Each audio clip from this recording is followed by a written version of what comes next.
At the beginning of the story, we are taken to a snowy mountain. We see an injured man resting in a cave. A man called this person a fool. He asked him if he believed that he will be able to escape the inescapable encirclement. The man asked the injured person to tell him where the ancient relic is hidden. The injured man smiled when he heard this. He called the man in front of him an idiot. He asked him if he would give up the location if he was in the same position as him. The injured man appears to have lost both of his arms. His arms were lying next to him and his sword was on the ground. The man's partner was annoyed to hear his response. He called him an arrogant bastard. He wanted to attack our protagonist. The man stopped him. He told him that they need to contact the main squad first. The man took out a magic stone and informed the squad that they have gotten the Northern Phantom. He asked them to confirm their coordinates. The main squad confirmed their coordinates. They told him that they will be there soon. The man told our boy that he is quite persistent. He never expected him to still be alive even after his arms got cut off. He asked the Northern Phantom to tell him the reason why he is after the same relic as the Emperor. His partner said that the Northern Phantom does not have any reason. He said that he is probably trying to annoy them. He told the man that they suffered for many days because of the Northern Phantom. He said that they need to have some fun with him before the main squad arrives. He wanted to pay our boy back for the hardship he made them go through. The man placed his hand on his sword. He asked the Northern Phantom to brace himself. He promised him that they won't stop until he desperately begs them for mercy. His partner said that they need to decide on who will start first. The men decided to flip a coin. The partner said that he is going first if it is heads. While they were looking at the coin, the Northern Phantom picked his arm up with his teeth. He moved it close to his elbow. His arm began to repair itself. He told himself that he will not let things end without him doing anything. The Northern Phantom is the first failed awakener of the Draker household. His real name is Zeke Draker. Because he was born into the Great Dragon Slayer household with a body that can't use aura, he failed to awaken. This should have been impossible for a knight. He was treated like trash and chased out of his household. This is why he did everything he could to become stronger. The moment his arm got healed, he stood up and charged at the men at the same time. The coin just landed in the partner's hand. When he opened his hand, he saw that it was on heads. He was happy to see this. While he was smiling, Zeke beheaded him. Someone once told our boy that if all he pursues is strength, he will have nothing in the end. Zeke believed that this was some bullshit only said by the strong. He knew that those who are weak will be trampled on by the strong and what belongs to them will be stolen. This was the truth of this world. The man was shocked to see that Zeke killed his partner. He quickly took out his sword. The Northern Phantom turned around and charged at him. He destroyed his sword with a single strike and cut him down. The moment he did this, he sensed someone's presence. He used his right hand to pick up his other arm. He moved it close to his elbow and began to heal it. When he saw the men from the main squad, he told himself that he won't be able to escape. The men were shocked to see how Zeke was attaching his arm back together. They realized that he was an irregular. They were grossed out by him. One of them said that Zeke will still die if they cut off his head. The moment he said this, they charged at him. They surrounded the Northern Phantom and attacked him from every angle. By the time the fight was over, Zeke had multiple swords sticking out of him. Fortunately, he managed to eliminate every single person from the main squad. Our boy spat out some blood. He realized that he was going to die soon. Even though he couldn't take his revenge, he still managed to steal something the Emperor was after. He believed that this was an achievement. He put his hand into his clothes and took out a small sculpture of a dragon. With a smile on his face, Zeke said sorry to someone known as Alicia. While he was smiling, blood from his head dropped on the sculpture's head. The moment this happened, the sculpture released a bright golden light. A huge golden dragon appeared behind Zeke. Someone was underneath this dragon. The person stood behind our boy. A status window appeared and said that the soul of the Elder Dragon has been engraved upon the will of the one who persists. It said that an urgent measure has been activated. It asked Zeke if he agrees. Our boy believed that he was hearing random noise now that he was about to die. The system asked him again if he agrees. Zeke asked the system to keep quiet. He asked it to do as it pleases. The system took this as Zeke agreeing to its measures. It said that an irreversible promised power is being activated. It said that a countdown will begin now. The system began to count down from 5. This was the last thing Zeke remembered before he woke up in the body of a little boy. He wondered if he went back in time. He took a look at a mirror. He could not believe that he had returned to his younger body. he could still vividly feel the sensation of the sword stuck on his body. Zeke fell on the bed. He noticed that the place looked familiar. He quickly realized that he was in the cradle. The cradle is the Draker household training institution. The Draker family is the Dragon Slayer family. It is one of the top 3 great transcendent households. Tarakan Draker was the hero who saved the continent by killing the evil dragon Bahamut in the war 1,000 years ago. His descendants founded the current Draker household. Perhaps it was because they were descendants of the Dragon Slayer. But all the descendants of the Draker bloodline had the blessing of aura. They were able to easily awaken their high-level aura. They became knights. All of them were able to do this except Zeke. While he was resting, the administration system told him that it was restarting. Zeke quickly stood up. He wondered if he was hearing things. The system said that his soul has been confirmed. It said that his soul has been 100% aligned. It said that the soul of the Chosen Awakener has received the will of the Elder Dragon and has completely merged. Zeke was shocked to hear this. The system told him that he has the authority to a part of it. It welcomed our boy and activated the status window. It showed him several windows. Zeke was surprised to see the magic video-like things. He wondered if an artifact got activated. The system opened the status window and displayed Zeke's information to him. It showed him a low-rank administrator status window. It displayed his name. It showed his class, which was healer. His class was rare. The title he had was the one who received the blessing of the ancient dragon. He had class skills, normal skills, and draconian skill. Our boy noticed that he could push his hand through the status window and he could also navigate through it in the same manner. He wondered about what class skills were. The class skills he possessed were healing, composed mind, vigor recovery, and heightened senses. While looking at his class skills, Zeke remembered something that his master told him. His master once said that people of the ancient world categorized themselves into classes depending on what they were good at. Each class would train in specialized techniques known as skills. He told Zeke that his skill will be known as healing since his class is healer. After he awakened, his master trained him to the point that he was on the verge of death. According to his status window, Zeke is already a healer. He decided to test it out. He wanted to see if the status window was telling the truth. In his past life, Zeke became a healer when he was in his 20s right after his ether hall was unlocked. Zeke carefully circulated an energy around his body. He was happy to see that his ether hall is already unlocked. Thanks to this, he was able to understand his situation. Even though his trained body no longer exists, he returned to the past with his skills and memories. Compared to who he was before his regression, Zeke was in a much advantageous position. In order to make use of the system, he needed to find out about the things at his disposal. Before he could carefully assess his status window, someone knocked on his door. The person referred to him as Master Zeke. He asked him if he can step in. Our boy began to panic. The man outside asked him to stop acting like he isn't inside. Zeke did not know what to do. He had not yet finished reading the status window. He wondered about how he was going to turn it off. The man opened the door and stepped into our boy's room. Zeke tried to ask him to wait. The man who appears to be his butler asked him about why he is not prepared. He asked him about what he has been doing. This man is Zeke's exclusive servant. His name is Decker. Zeke moved his hand around his status window. He noticed that Decker could not see his status window. He asked him about what he is supposed to prepare for. With a scary look on his face, Decker asked his master if he is really asking him this question. Zeke began to tremble when he saw the look on the man's face. He remembered that he was quite scared of Decker when he was young. Although he had the mind of a 32-year-old, he could still feel the fear that was engraved into his body. While he was trembling, the system activated a class skill known as Composed Mind. He quickly stopped shaking. He was surprised to see that his nervousness disappeared in an instant. Composed Mind allows the mental state of the user to not be shaken regardless of the situation. Zeke did not expect this to be a skill. He found it convenient that it activates automatically. Decker told his master that he has repeatedly said that the event is important. He noticed that Zeke wasn't looking at him. He asked him if he is listening. Our boy assured him that he is. He told him that he must be talking about the evaluation test. The test is known as Pancration. Our boy seemed to have a bad memory of this event. All Drakers go through a training system called the Cradle starting from when they are 7 years old. For 5 years, they go through strict basic training.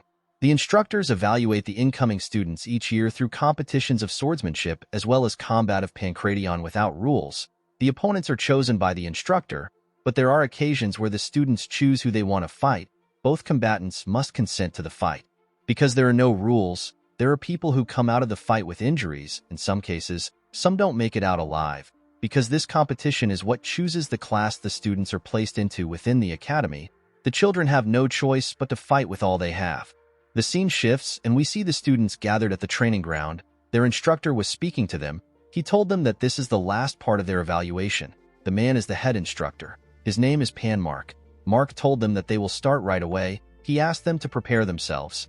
The students accepted his order. While Zeke was standing in line, the other students spoke about the humiliation he faced last year. They wondered why Zeke would come there after facing such a terrible humiliation. They said that they would have ran away if they were him. The students questioned if our boy was really from the direct bloodline of the family. Zeke could not believe that they were openly speaking about him. A boy known as Aaron was asked to get on the stage. He and his opponent took a stance. Mark swung his hand and asked them to start the fight. Aaron charged at the boy. The boy saw Aaron's hand coming towards his face. He believed that he could dodge it. While he was distracted, Aaron used his leg to hit him on his chin. The boy fell to the ground. Zeke was not surprised to see how the boy lost. He believed that it was expected because the boy did not get into a proper defense position. Since the boy known as Gata was unable to fight again, the instructor announced that Aaron won the fight. Zeke could not believe that he was terrified of this stupid match when he was younger. The students were nothing to him. He yawned because he found the match boring. On the other side of the arena, a student watched our boy. With an evil smile on his face, the boy cracked his knuckles. The scene shifts and we see Zeke and his opponent on the stage. His opponent was the boy that was cracking his knuckles. The boy's name is Leon. The instructor asked the two of them if they are ready. They both said that they are. Zeke did not like the fact that his opponent was Leon. With a smile on his face, Leon asked our boy about why he is back. He asked him if he didn't get enough of his attention last year. Zeke remembered how he begged for his life from Leon when he was younger. The boy beat him up badly. He had to beg him to spare him. Our boy was not surprised to see that Leon was his opponent. The boy is always his opponent every year. He knew that Leon must have pulled some strings from behind the scenes. Our boy knew that his household would tell him that he needs to be able to overcome such dirty tricks in order to be a true dragon slayer. Zeke found this to be bullshit. He could not believe that this piece of shit was his cousin. In his past life, the 4 siblings of the direct bloodline never had the chance to meet. However, there were more than a dozen cousins who were more than willing to bully him. Leon commended Zeke for coming back out after getting beat up. He told him that he is really brave. He asked him if he did not learn his lesson because he is so inferior. The system activated the composed mind skill to calm our boy. He realized that it had been a while since he last heard his cousin's stupid insults. With a serious look on his face, he told Leon that he won't be nice if he calls him inferior again. Leon placed his hand on his head. He asked Zeke about what he is going to do. He called him an inferior piece of shit. The moment he said this, Zeke gave him a punch on his face. The attack pushed him back. When our boy punched his cousin, Critical Strike was activated. The skill inflicts critical damage on the enemy. It may be countered if the attack failed to hit the person. Leon screamed out in pain. Zeke took a look at his hand. He only wanted to knock Leon out. He did not expect a skill to be activated when he punched in his normal style. The instructor asked Zeke about what he is doing. He quickly ran to check on Leon. He told our boy that he attacked before he asked them to start. Zeke told Mark that no one says ready, set, and go on the battlefield. With a smile on his face, he said that the person who hits first has the advantage. Mark became nervous. He noticed that he could sense bloodlust from Zeke. Leon told the instructor that he is fine. He pushed himself up and asked Mark to begin the fight. With a look of anger on his face, he said that he will kill the inferior piece of shit. Zeke smiled when he heard this. He told his cousin that he is too stupid to learn his lesson. The instructor swung his hand and asked them to start. Leon quickly charged at our boy. When he got close to him, Zeke attacked him with multiple punches. Leon was able to block it by putting his guard up. He noticed that Zeke's punches did not have a lot of power to them. He was scared because of the punch our boy gave him earlier. He could not believe that Zeke's fist didn't hurt at all. He was certain that our boy was not a threat to him as long as his guard was up. The only thing he was cautious of was Zeke's left hand counter. When Zeke swung his left hand at his cousin, he dodged it by going low. He could not believe that our boy would use such an obvious attack. He grabbed his leg and tried to push him down. He called him an inferior piece of shit and asked him to die. Before he could push Zeke down, he felt some pain in his head. He quickly moved back. The instructor was shocked to see what just happened. He could not believe that a 12-year-old had this level of combat sense. The moment Leon dodged Zeke's counter and tried to take him down, Mark assumed that Leon was going to win. However, Zeke punched Leon's chin and got out of his grasp. It was Leon's fault that he let his guard down thinking that he had our boy. However, Zeke was different. He was still composed despite the fact that his counter failed. The concentration and precision needed to inflict such exact and effective damage is crazy. Mark wondered if this is the same Zeke that he knows. Leon was trembling. He had not recovered from the damage. He knew that he needed to create some distance between himself and our boy. Before he could move, Zeke closed the gap between themselves. He hit him in his leg. Leon was shocked to feel the pain in his leg. He wondered about how Zeke was so strong when his body is so small. He charged at him out of anger. Our boy realized that he was able to control his strength when he hit Leon in his leg. When Leon's fist got close to his face, another class skill got activated. The skill is known as heightened senses. It heightens his senses temporarily. Zeke saw his cousin's hand moving in slow motion. The feeling of the skill felt familiar to him. Since he had gotten used to controlling ether, our boy decided to end the fight. He covered his arms with the energy and grabbed Leon's hand. He slammed the bastard on the ground with a large amount of force. The instructor was shocked to see this. A skill known as precise stab got activated. The skill allows Zeke to stab the weak point of the enemy for critical damage. Zeke used his elbow to hit Leon's rib. He got on top of him and covered his hand with ether. He grabbed his neck and told him that even an idiot like him will be able to learn his lesson.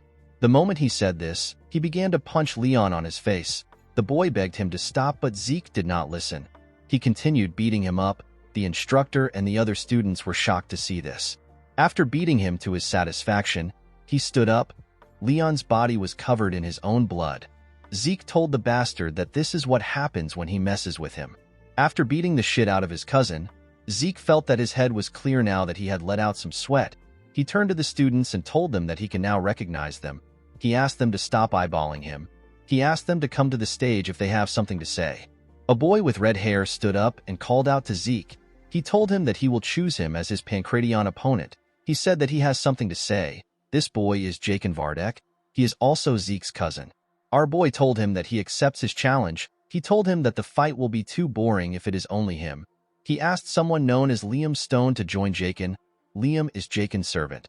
The boy was annoyed to see that Zeke asked his servant to join him. With a smile on his face, our boy told Jakin that it is now a fair fight. Jakin asked him if he just insulted him. With a bright smile on his face, Zeke called him a dumbass and told him that he did. Jakin was enraged by our boy's words. He promised to beat him to death. He and Liam went to the stage. The instructor asked Zeke to not do anything until he asked them to start. Our boy asked him not to worry about it. Zeke smiled when he saw Liam. He found it interesting to see the mercenary king again. In his past life, Liam joined the cradle and the academy as Jakin's servant.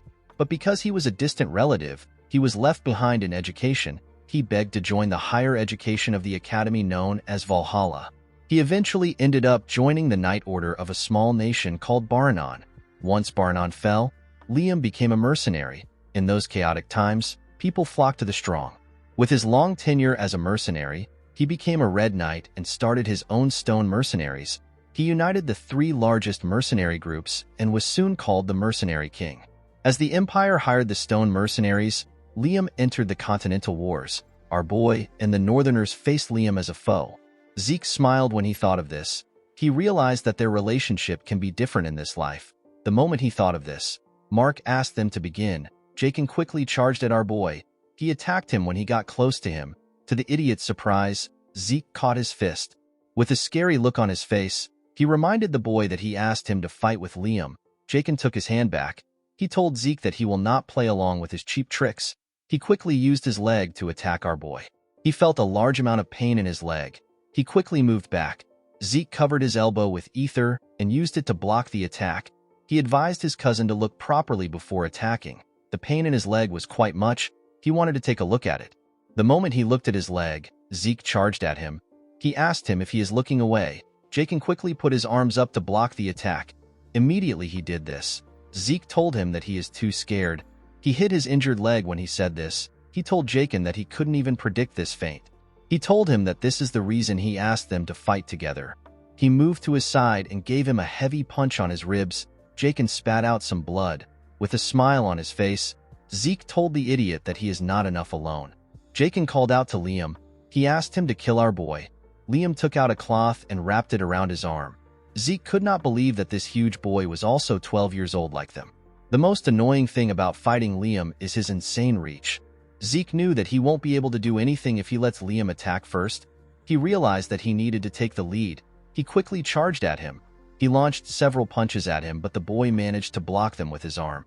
A skill known as Slash got activated. It launches a barrage of attacks at the enemy. It allows Zeke to interfere with their sight. Our boy's attacks got faster. It was leaving after images everywhere. The other students were shocked to see this. They did not know what they were looking at. Even Mark was shocked. He knew that the students would be curious because they have never seen anything like this before. The technique Zeke was using was the Northern Fist fighting technique from the Midlands, a place where swords dominate. He wondered about how Zeke knew this technique. While he was attacking Liam, he began to breathe heavily.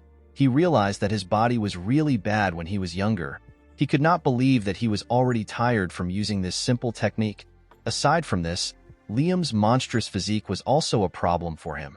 He did not attack, neither did he dodge. He was simply taking it all in with his guard up. Zeke remembered that Liam was more aggressive in his time as a mercenary. Unfortunately for Zeke, his body was reaching its limit. He clenched his fist and gathered a large amount of ether. He wondered about how strong Liam's body is. He decided to take him down through his guard. He charged at Liam. To his surprise, the boy dodged his attack this time. He could not believe that Liam actually dodged the attack even though he can't see ether. Zeke realized that everyone in this place has some insane level of sense. Liam grabbed his hand and raised him up. He wanted to slam him on the ground. Before he could slam his body, Zeke hit him on his head and broke free from his hold. While he was above him, his heightened senses activated. He grabbed Liam's hand and moved to the ground. He locked his hand down and put his leg on his neck to choke him out. Zeke believed that no one can last without oxygen in their brain. While he was choking him, Liam began to attack fiercely. He punched him in his ribs. Zeke spat out some blood. He did not expect Liam to be this crazy. He decided to see who will come out on top. He held on to Liam. The boy did not give up.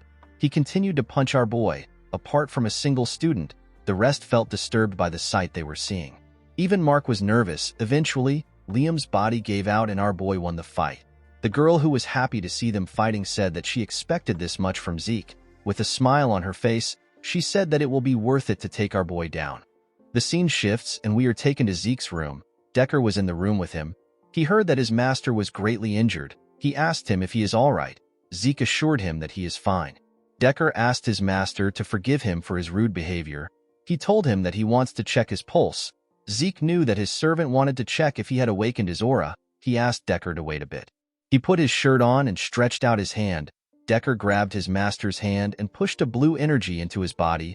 Zeke was shocked to feel his energy. He did not expect Decker to be a blue knight. In order to check if someone has awakened, people take a look at their dantian. However, Decker was really thorough with the process. He was checking every part of Zeke's body. Imbuing someone else with aura is already quite difficult, yet Decker was able to precisely control his aura. Our boy was certain that he had to be a blue knight. Not all knights are the same. They are classified in accordance to their martial prowess and aura manipulation proficiency. The white swordsman is the novice level. Most children before the blessing rite are white swordsmen. Yellow swordsman is the level where a person has awakened aura and opened their dantian. All students of the cradle become yellow swordsmen after the blessing rite. Once they have learned to freely control aura, they receive the title of knight. The next level is purple knight. At this level, a person can reinforce their sword with aura. Blue knight is the next level. At this level, a person can manifest an aura blade. The realm for those who have transcended their limits. The realm which the mercenary king was in and the realm which our boy reached before his regression is known as Red Knight. There is another realm above this. It is the realm of Black Knights. There are very few monsters on the continent that are at this level. Zeke wondered why someone who is skilled enough to become a commander was babysitting him. Our boy knew that Decker won't be able to sense his ether. This is something only 2 people in the entire world can use. Decker let go of his master. He asked him if he is hiding anything from him. Zeke asked him if something is wrong. He asked him if he is also hiding something from him. Decker did not know what to say. Our boy told him that he was simply joking. Decker asked his master about the reason why he suddenly changed. Zeke told him that he is asking the wrong question. With a scary look on his face, he told his servant that he should be asking him why he changed now. He assured him that many more things will change from now on.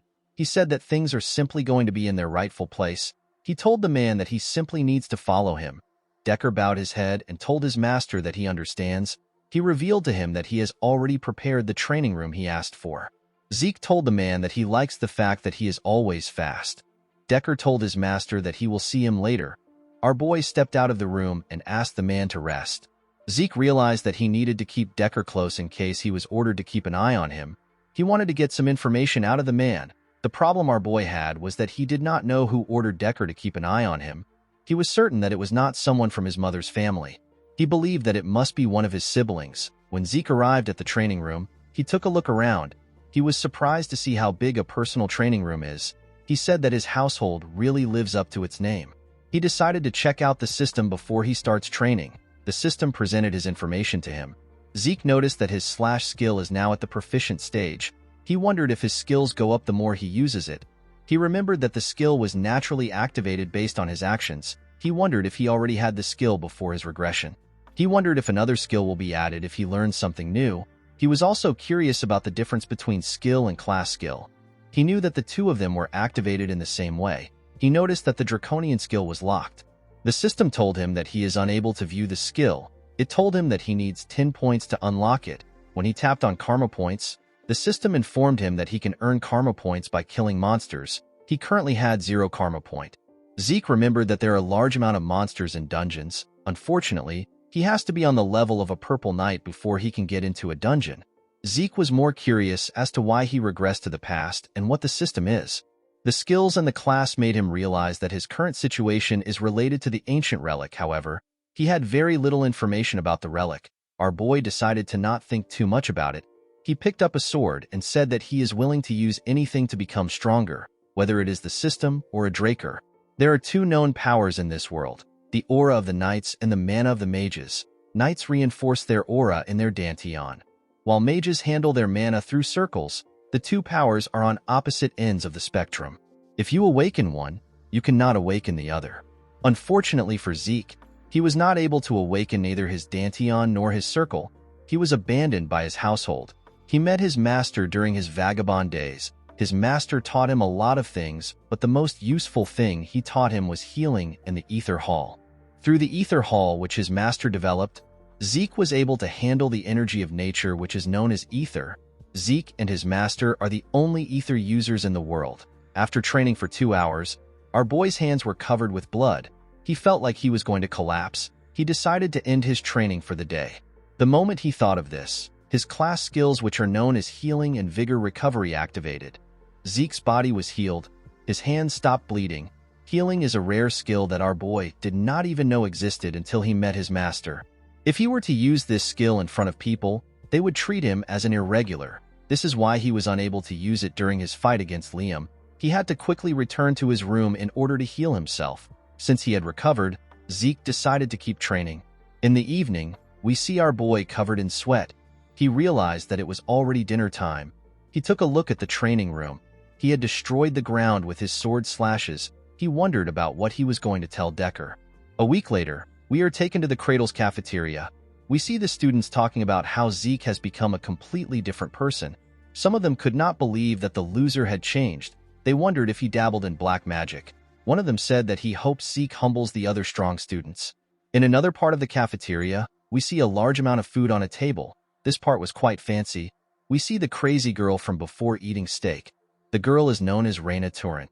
A boy known as Owen Zimmons advised Leon to eat even if he doesn't have an appetite. He told him that he needs his energy for the swordsmanship duel. Leon asked Owen if he is trying to piss him off. Owen told him that he was just trying to be nice. He told him that his inferiority complex is really bad. Leon slammed his hand on the table. He asked him to repeat what he said. When he hit the table, he made Raina drop her steak. The girl glared at him.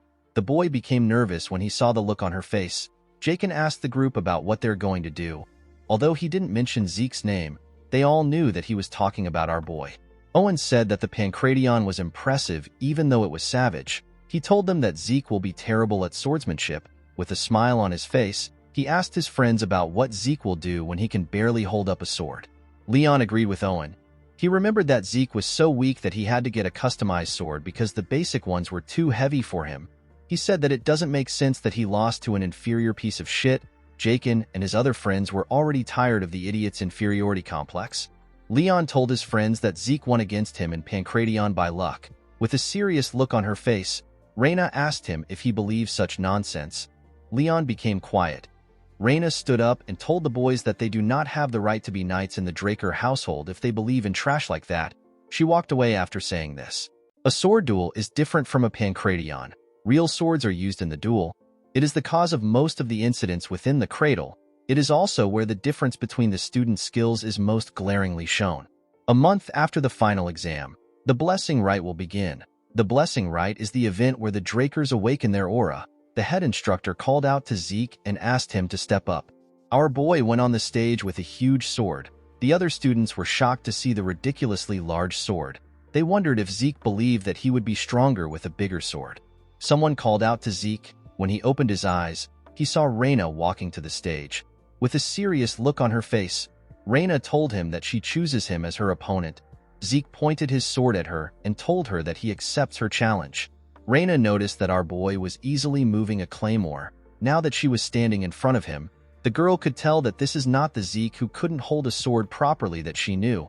She wondered if his aura was more intimidating because he grew taller. Reyna grit her teeth to get control of her thoughts. She told herself that she cannot be intimidated by Zeke before the duel begins.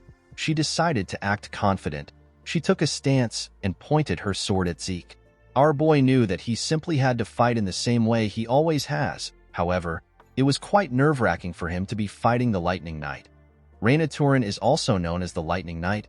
She is one of the knights who made a name for herself during the Continental Wars. She was also noted to be one of the greatest of the next generation of Drakers. This is because she was the one who awakened her aura even before she went through the blessing rite.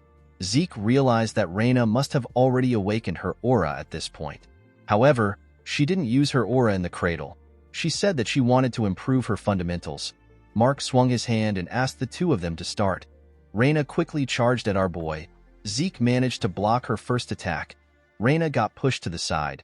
She disappeared and reappeared behind our boy. She thrust her sword at him. Zeke managed to block the attack, but it pushed him back. He was surprised to see that Reyna was much better than he expected. Reyna charged at him again. She attacked him with a lot more strength. Leon cheered for her from the side. He asked her to kill Zeke in one strike. Jakin called Leon an idiot. He asked him if it looks as if Reyna is toying with Zeke. Our boy was easily directing her attacks. Even though it was narrow, Reyna could still sense the gaps in Zeke's defense. However, no matter how hard she tries to take advantage of the gaps, Zeke's sword always blocks her. It was as if Zeke was applauding her for her attempts. Immediately, he blocks her attack. Another gap opens up. It was almost as if Reyna was in a training duel that was meant to teach her a lesson. Zeke blocked her attack again and pushed her back. The girl began to breathe heavily. Our boy looked like he was disappointed. He could not believe that this was how the Lightning Knight fought when she was in the cradle. Her swordsmanship was honest. Zeke expected this from someone who was obsessed with their fundamentals. It was this fundamentals that were holding her back. Zeke took a low stance. He decided to help the girl break out of her shell. Reyna was surprised to see his extremely low stance. She believed that Zeke intends to close the gap in one go. She knew that her speed was nothing to scoff at. She decided to face Zeke head-on. Before she could take a stance, Zeke appeared in front of her. He made a huge swing. Reyna managed to dodge the attack. His sword hit the ground and destroyed it, since there was some distance between them. Reyna believed that it was possible for her to react to Zeke's moves. Our boy raised his sword and swung it at her. The attack missed her body.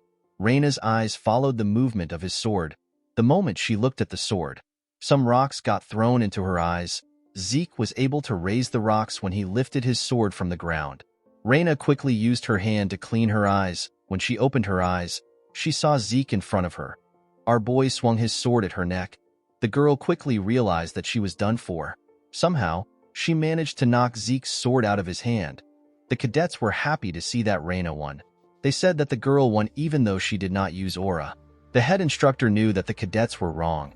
As Zeke's attack closed in on Reyna, she used the faintest amount of aura. It was an amount that was barely noticeable. Mark couldn't believe that the girl who promised to never use aura until she got into the academy was forced to use it. Zeke forced her hand. Reina was feeling bad for what she did. While she was thinking, Zeke appeared in front of her with his fist. He asked her about what she is doing. He told her that the fight isn't over. He gave Reina a heavy punch in her throat. The girl fell to her knees and spat out some blood. Leon was annoyed to see this. He said that they won't stand for such cheap tricks in a duel. The other cadets agreed with him. They said that Reina won the duel. They pointed their fingers at Zeke and told him that he doesn't have what it takes to become a knight. They asked him if he has no shame. Our boy did not care about what they were saying. While Reina was struggling to get up, Zeke asked her if she wants to continue. Reina realized that she hasn't lost yet. She understood that Zeke only struck her because she let her guard down. The girl realized that Zeke would have killed her if he was using a dagger when he attacked her. She told him that it is her loss. The other 3 boys were annoyed to hear what she said. The head instructor announced that Zeke won the fight. The cadets could not believe that someone who used to be called a human scum a few days ago achieved victory against one of the most talented children among the famed houses. In the next scene, we are taken to a ruined town. We see the town burning and the castle ruined. Some soldiers were dumping the corpses into a large hole. They had dumped several bodies into the hole. Inside the castle, we see a man wearing glasses talking to a red-haired man.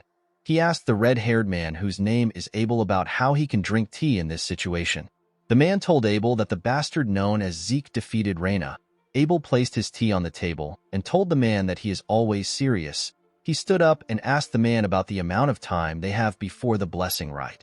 The man told him that they have until the next full moon. Abel said that this is the right moment to pay the family a visit. The man was shocked to hear this. He asked Abel if he is really going there by himself. Abel placed his hand on his sword. He said that the situation has piqued his interest. With a smile on his face, Abel said that he is interested in knowing the kind of awakening their youngest is going to go through. Although Zeke's victory left the entire cradle in shock, he simply returned to the training room and resumed practice. A month later, we are taken to the day of the blessing rite. Zeke was in his training room. He used a cloth to clean his sweat. He wondered about how he became a red knight in his previous life with this terrible body.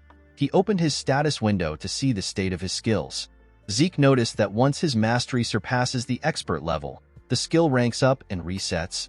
Our boy managed to raise the mastery of his swift steps. This was a skill he gained during the duel. While he was looking at his status window, Zeke asked Decker about what he wants. The man was at the entrance. He informed Zeke that they will be leaving in 2 hours. Our boy told him that he will join him soon. He asked him to get everything prepared. In the next scene, we see the students in carriages. They were all going to the same place. While he was inside the carriage, Zeke realized that it had been a while since he was at the main estate. The estate belongs to the Draker family, and it is situated in the Duchy of Troy. Although the family's main residence is located in the heart of the continent at the Four Seasons Fortress in the Midland, the blessing rite must be held at the main estate where the legend of the Dragon Slayer began. The main estate is known as the Dragon's Nest Lair. The cadets gathered inside the building. While looking around, Zeke realized something. All the onlookers were famous people that you hear about from the Continental newsletter. Our boy knew that his family must have also sent some informants to keep an eye on him. Zeke did not really care about what their intentions were. He knew that they would ignore him once they see him fail his awakening. The moment he thought of this, he saw something shocking. He was quite angry to see that a certain bastard came to the blessing rite. The person he was looking at greeted the other people around him. The person was asked about why he came to the blessing rite. He was asked if someone in the class caught his eye.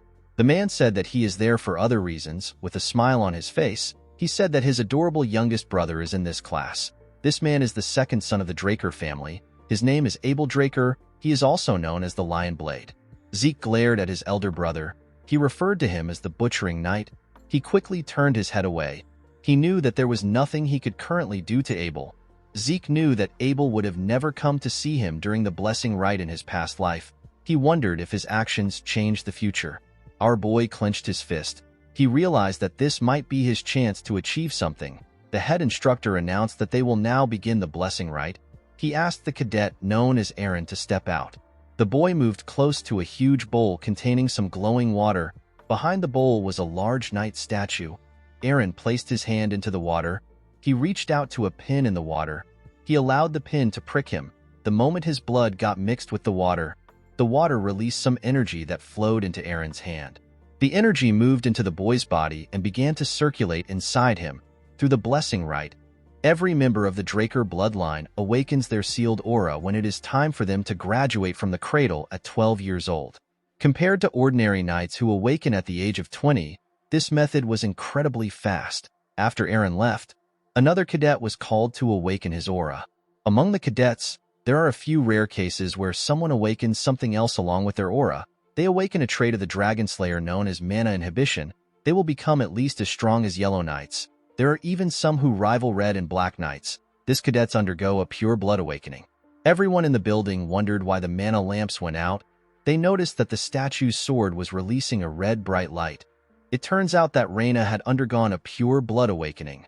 Mark asked someone to bring the gloves for him. Those with mana inhibition will require special gloves made by their family, or else they won't be able to live a normal life. When one is able to prove that they are of pure blood descent, they are conferred the Draker name. They are also provided with the unimaginable support of the family and countless benefits. After Reina's awakening, the nobles became excited when they saw who was next. They wondered about how the person would awaken. One of them said that it will be a pure blood awakening since the person beat Reina. The person they were talking about was Zeke. Our boy smiled when he saw the statue. He never expected that he would be standing in front of the statue again. The last time was horrible for him. Even though the blessing rite was the only thing that pushed him through the cradle, he failed to awaken and was subjected to mockery. However, things were different in this life. Not only can he heal, but he can also manipulate ether. On top of this, he didn't give up and surrender. He stood up for himself with his own will. Because of the things he had done in this life, Zeke hoped that the bronze statue would take care of him. When he put his hand into the water, the statue began to shake. Zeke became excited. Unfortunately for him, the statue stopped moving. Everyone was shocked to see this. It had never happened before. Abel also wondered about what was happening. Zeke became angry. He realized that he should have never expected things to change. He became too confident thanks to his brother. The onlookers could not believe that Zeke failed to awaken. They did not believe that such a thing was possible. They said that the blood of the family head was not enough to remove the cursed blood in Zeke. One of them said that our boy must have won against Reina with a trick. They called Zeke an embarrassment to the family. Zeke gave someone the cloth he used to clean his hand. He said that this people don't change. Our boy told himself that the awakening doesn't matter. There were plenty of ways to get stronger other than awakenings. The moment he thought of this, the system sent him an apology. It told him that a message got delayed due to an error during processing. Zeke did not understand what the system was talking about. The system explained to him that necessary information has been found missing from the identification terminal during class identification. It said that class information has been input using its authority. Our boy wondered about what the system meant when it said that information has been found missing. The system informed him that the class information input is complete. It told him that the terminal has identified his talent as a healer. It said that his class has been unlocked. Zeke obtained a rare class. He quickly turned around. He saw the statue release a red light. Everyone was surprised to see that Zeke had a pure blood awakening. The system appeared in front of Zeke again. It told him that the terminal has made a connection.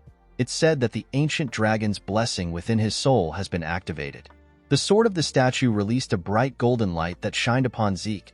The system told our boy that the talent of kin has been activated. It said that the awakened talents are been combined. Due to the combination of rare talents, a new class was created for Zeke. Our boy was surprised to hear that a new class was created for him. It was a unique class. The class is known as Immortal. The nobles did not know what was happening. They had never seen a golden light before. They did not know if they were to call this a pure blood awakening. Zeke was not surprised to see that they had some doubts. He knew that this doubts will work against him if he says anything. One of them said that the mana lamp was fine. He asked if the statue is broken. While the nobles were talking among themselves, Abel clapped his hands. He asked them about why they are all acting so serious. He told them that they got 2 pure blood awakening in one batch. He said that this is something to celebrate. The nobles became nervous when they heard this. They all smiled and said that Abel is correct. They said that it is a blessing for them. Abel ordered someone to get some gloves for their newest member. When Zeke wore the gloves, he noticed that it was quite hefty. When he moved away from the statue, another person was asked to step out. Abel smiled as he watched his brother walk away. Although Zeke was already aware of his brother's intentions, he felt terrible receiving help from Abel. After all the cadets had awakened, Mark announced that the blessing rite has come to an end. He said that a celebration party will be held soon. He asked them to enjoy it. Zeke did not care about the party. He wondered if there was a training room somewhere in the building. On his way out, someone called out to him. Our boy was shocked to hear the person's voice. He did not expect the person to approach him. The person turned out to be Abel. The Lion Blade asked his younger brother about where he is going to when the party is about to begin. He stretched out his hand and congratulated Zeke on his pure blood awakening. Our boy did not expect him to go for a handshake.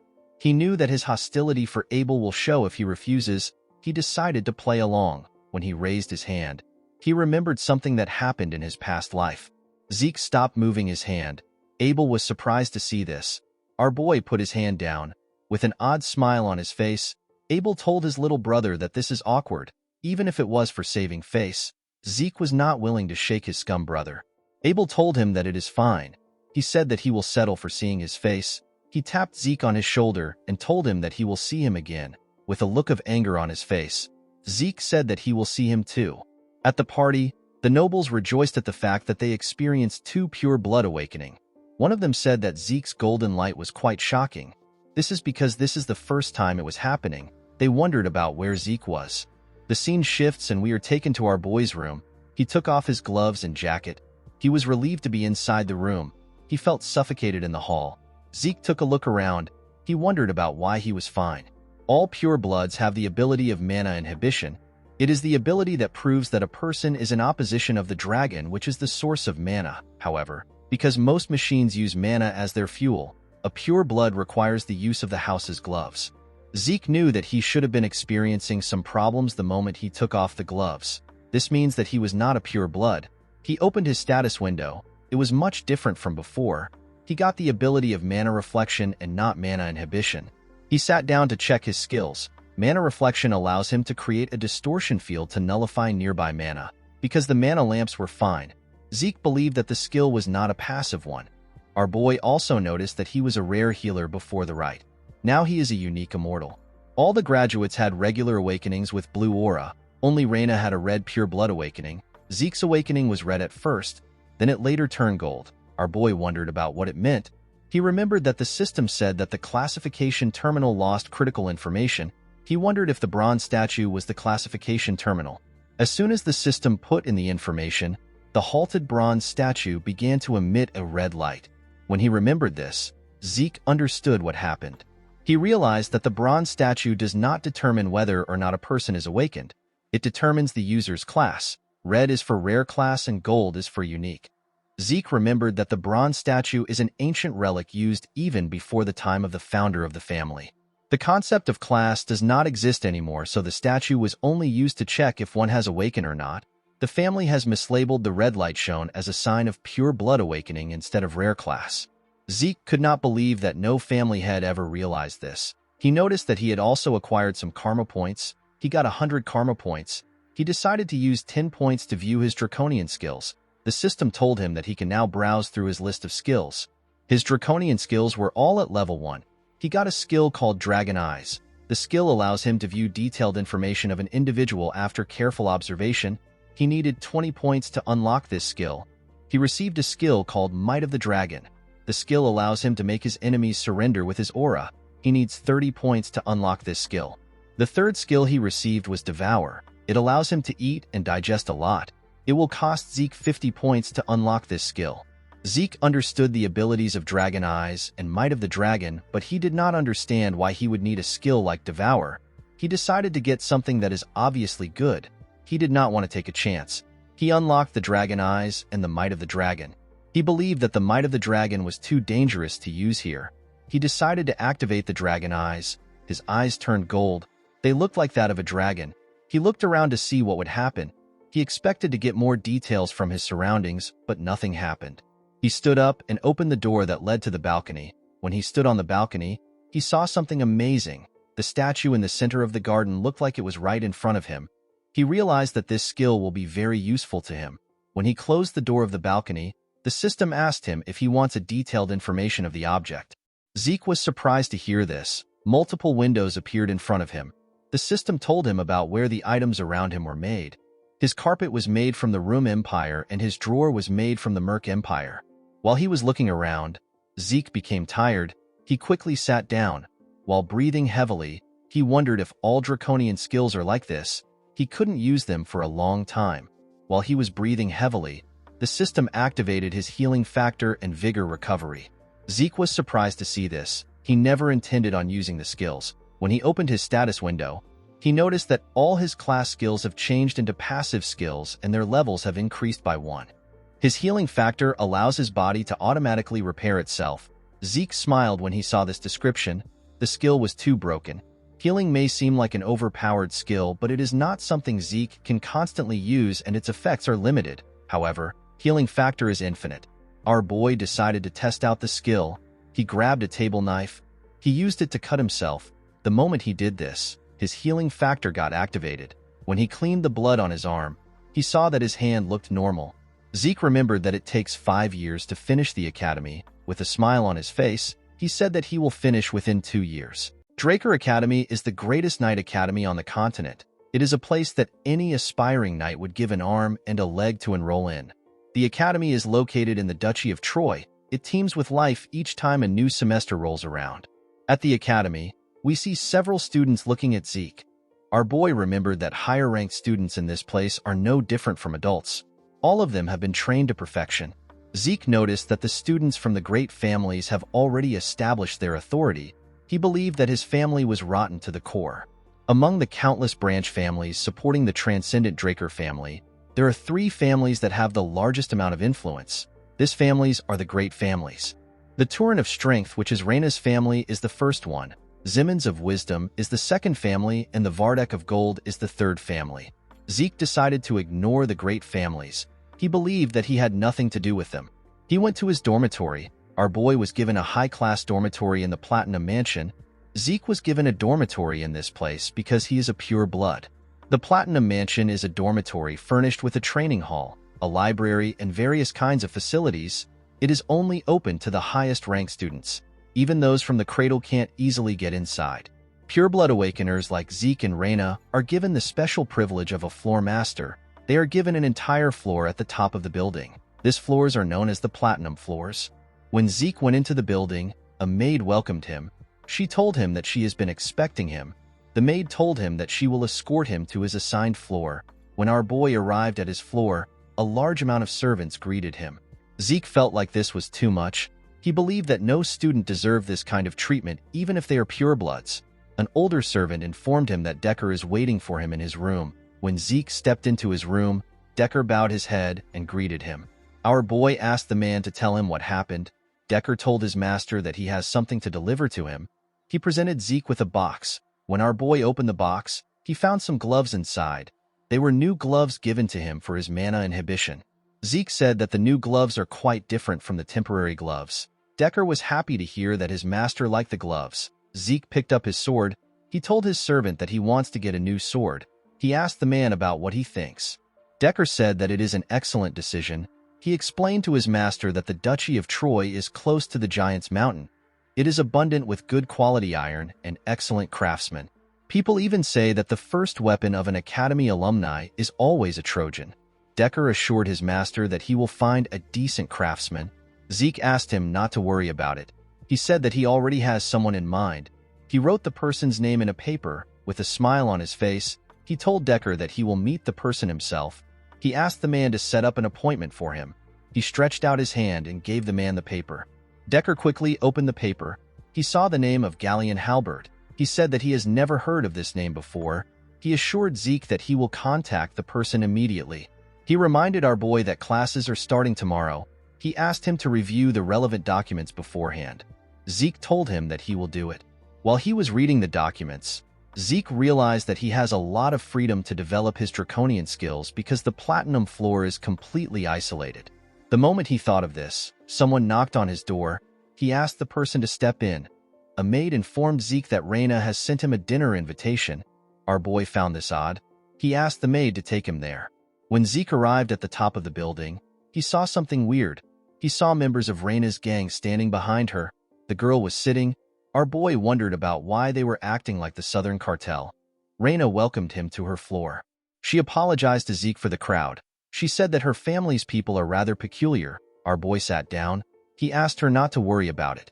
Reina said that they can discuss their business after their meal. Zeke noticed that the lightning knight was fully utilizing her lower abdomen to control her aura. He realized that she was getting close to becoming a purple knight. He wondered why her swordsmanship was stuck in a rut. He believed that this was a waste of her potential. After they were done eating, Zeke could only laugh in a nervous manner. He always knew that he was a big eater, but Reina was beyond his expectations. The girl basically devoured her food. Since they were done eating, Reina suggested that they get down to business. She asked Zeke to accept the Turin family's support. Our boy reminded the girl that they are both pure-blood awakeners. Reina believed that Zeke had a misunderstanding about pure-blood awakeners. She explained to him that although they receive a lot of privileges, they don't receive any help when it comes to their growth. The centuries of academic and practical know-how accumulated in the academy and a personal instructor to effectively raise your abilities are things necessary to grow. A person who doesn't have any of this will fall behind regardless of how well off they are. This is why support families are necessary. Even Abel, who is a pure-blood awakener like them, received support from his maternal family, which is the Zimmons. Thanks to their support, Abel became the youngest person to attain the title of White Knight. He is also a Black Knight. Reina told our boy that the patriarch of her family told her that he is not receiving any support from his maternal family. She said that the patriarch did not tell her the reason for this. She decided to give Zeke another chance. She asked him to accept her family's support. Zeke quickly declined her request. Reina was shocked to hear this. She asked our boy for his reason. She told him that it will be good for him to receive her family's support. Our boy stood up.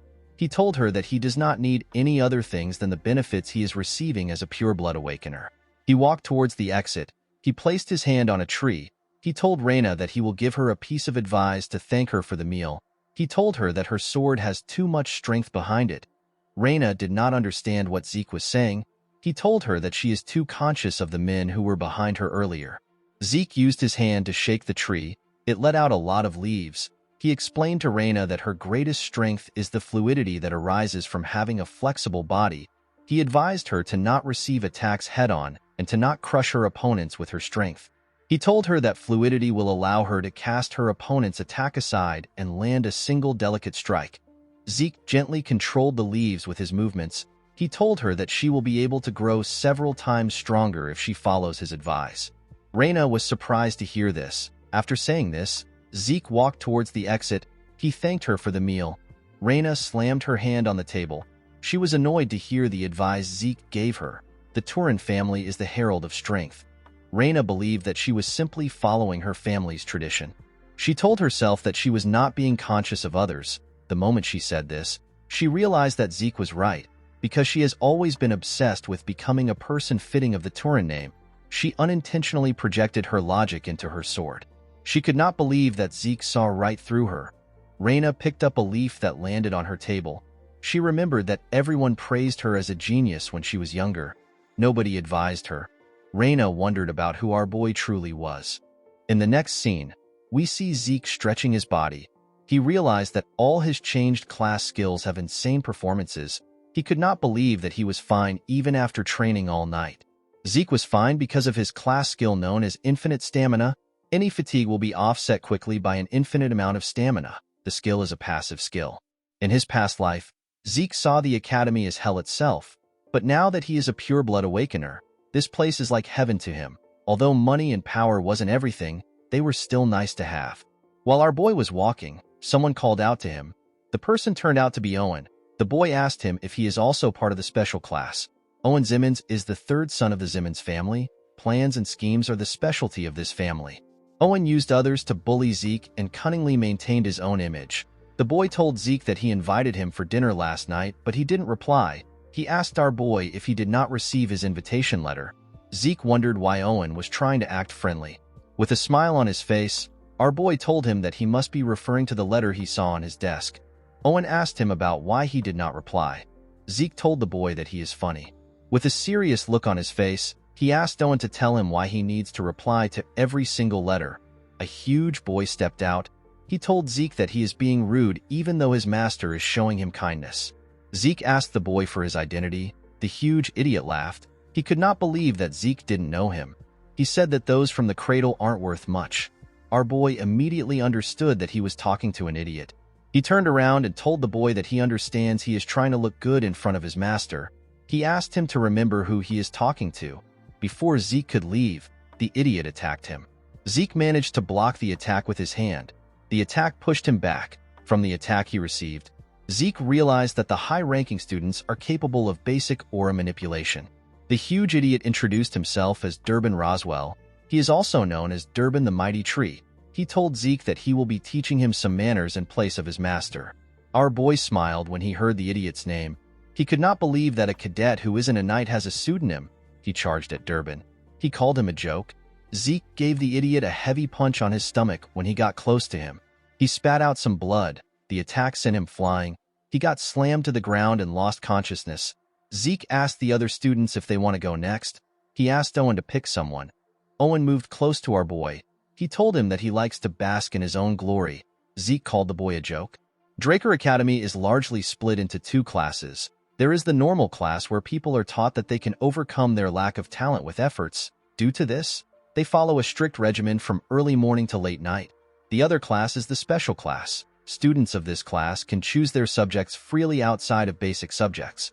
Even within the academy, the place where the greatest elites gather is the special class. Due to this, Zeke had some expectations for the class. To his surprise, most of the people in the class are just the alumni of the cradle. Our boy believed that this was actually the cradle class, not the special class.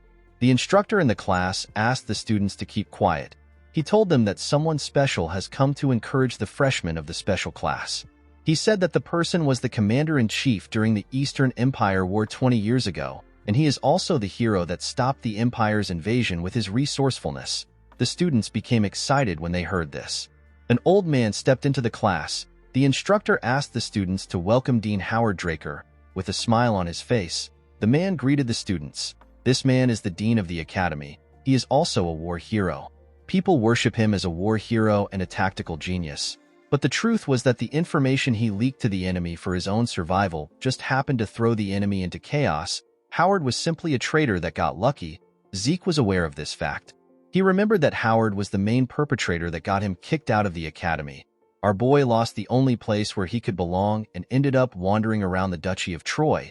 He eventually got captured by slave traders and got sold off to the Southern Cartel. Zeke promised to pay Howard back for what he did. After the dean left, the instructor asked them to take his words to their hearts. He told them that they will begin basic classes immediately. He asked them to take their swords and head to the arena. At the special class indoor arena, we see the students on a line. Zeke couldn't believe that the special class still has to learn the basics of dragon slaying.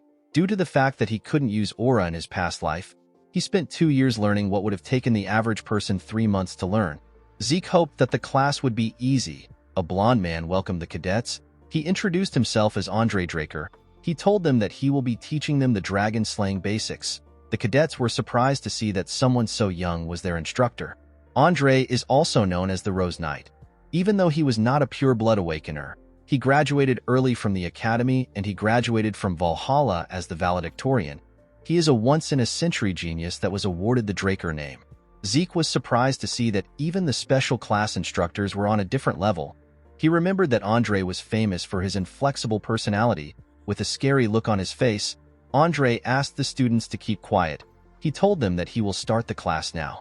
He asked everyone to draw their swords. The cadets immediately obeyed his order.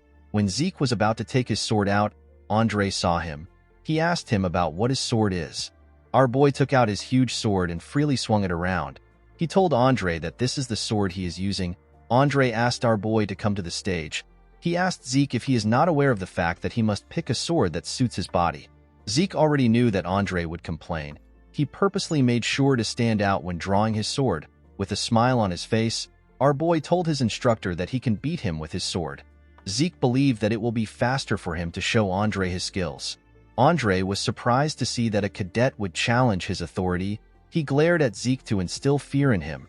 The class skill known as Indomitable Mental Defense got activated. It prevented Zeke from feeling any fear. Andre told our boy that he understands if he wants to learn with his body. Zeke was happy to see that he bit his bait. Andre took out his sword. He told our boy that if his blade manages to touch his body, he will be exempted from the punishment for his rudeness. He told him that he will also be exempted from the Dragon Slaying Basics class. Andre assured Zeke that he won't use aura on a cadet. Our boy was happy to hear about class exemption. He was certain that he could beat Andre since he knows his weakness. But he couldn't do anything reckless because Abel was keeping an eye on him. Zeke knew that it will be dangerous for him to garner attention the same way he did in the cradle. He decided to just graze Andre's clothes and lose. He picked up his sword and took a stance. He charged at Andre's neck at a crazy speed. The instructor easily blocked the attack. Zeke was not surprised to see this. He already knew that a blue knight will be strong. He realized that this fight wasn't going to be as easy as he wanted. He began to attack Andre more fiercely. He attacked him from different angles. The instructor still managed to block the attacks. The other cadets were surprised to see the level which an official Draker Knight was at. They could not believe that Zeke has not managed to touch him even after 30 minutes. Andre made a huge swing that pushed Zeke back. The moment he did this, his hand began to shake. He was shocked to see the ridiculous amount of stamina that Zeke had. Even though he was suppressing his aura, he did not think that it would be possible for him to be losing to a cadet. While breathing heavily, Andre said that the existence of pure blood awakeners is unfair. Zeke was not surprised to see that Andre still had the same poor stamina. He knew that the instructor was at a bigger disadvantage because he was suppressing his aura. The Draker aura cultivation method is known for its peculiarity. A person must activate their aura during training, during daily tasks, and even when eating and sleeping. A person must maintain it as if they are breathing. In other words, Andre is basically holding his breath. Zeke charged at him. The instructor managed to block his attacks. He pushed him back. Although our boy planned on losing, it didn't feel right for him to lose this way. He charged at Andre again. He decided to force him into using his aura. Andre still blocked his attack. Zeke realized that creating situations that can be easily handled is useless. He knew that he needed something that will make Andre unconsciously use aura. He needed to create an extreme situation. The instructor pushed him back again. Before his legs could touch the ground, he charged at Andre again with a crazy speed. The instructor was shocked to see how fast Zeke was. He quickly realized that he was using swift steps. Our boy ran around his instructor. He wanted to confuse him. Andre couldn't believe that a cadet knew how to use swift steps. While he was trying to follow our boy's steps, he appeared behind him like a grim reaper that wanted to take his life. His critical strike got activated. The moment it got activated, Andre sensed his presence. He quickly turned around. Unfortunately for him, it was too late. The sword was about to cut him. Andre quickly took a step back in a skillful manner. He raised his sword. He decided to use the dragon-slaying arts. He used the first verse of Chapter 1. The skill is known as Sky Slice. Zeke smiled when he saw this. He quickly raised his sword to block the attack. Andre's attack pushed him back. Aside from Reina, the other members of the three great families were happy to see what happened. Although he managed to block the attack, his sword got broken. The pain was more than he expected. Our boy still had a smile on his face. His healing factor got activated. Zeke threw away his sword. He decided to collapse now. Andre put his sword away. People from the infirmary quickly went to check on Zeke. With a look of anger on his face, Andre announced that our boy no longer needs to attend his class again. He asked the cadets if there is anyone among them who also wishes to be exempted. The cadets kept quiet.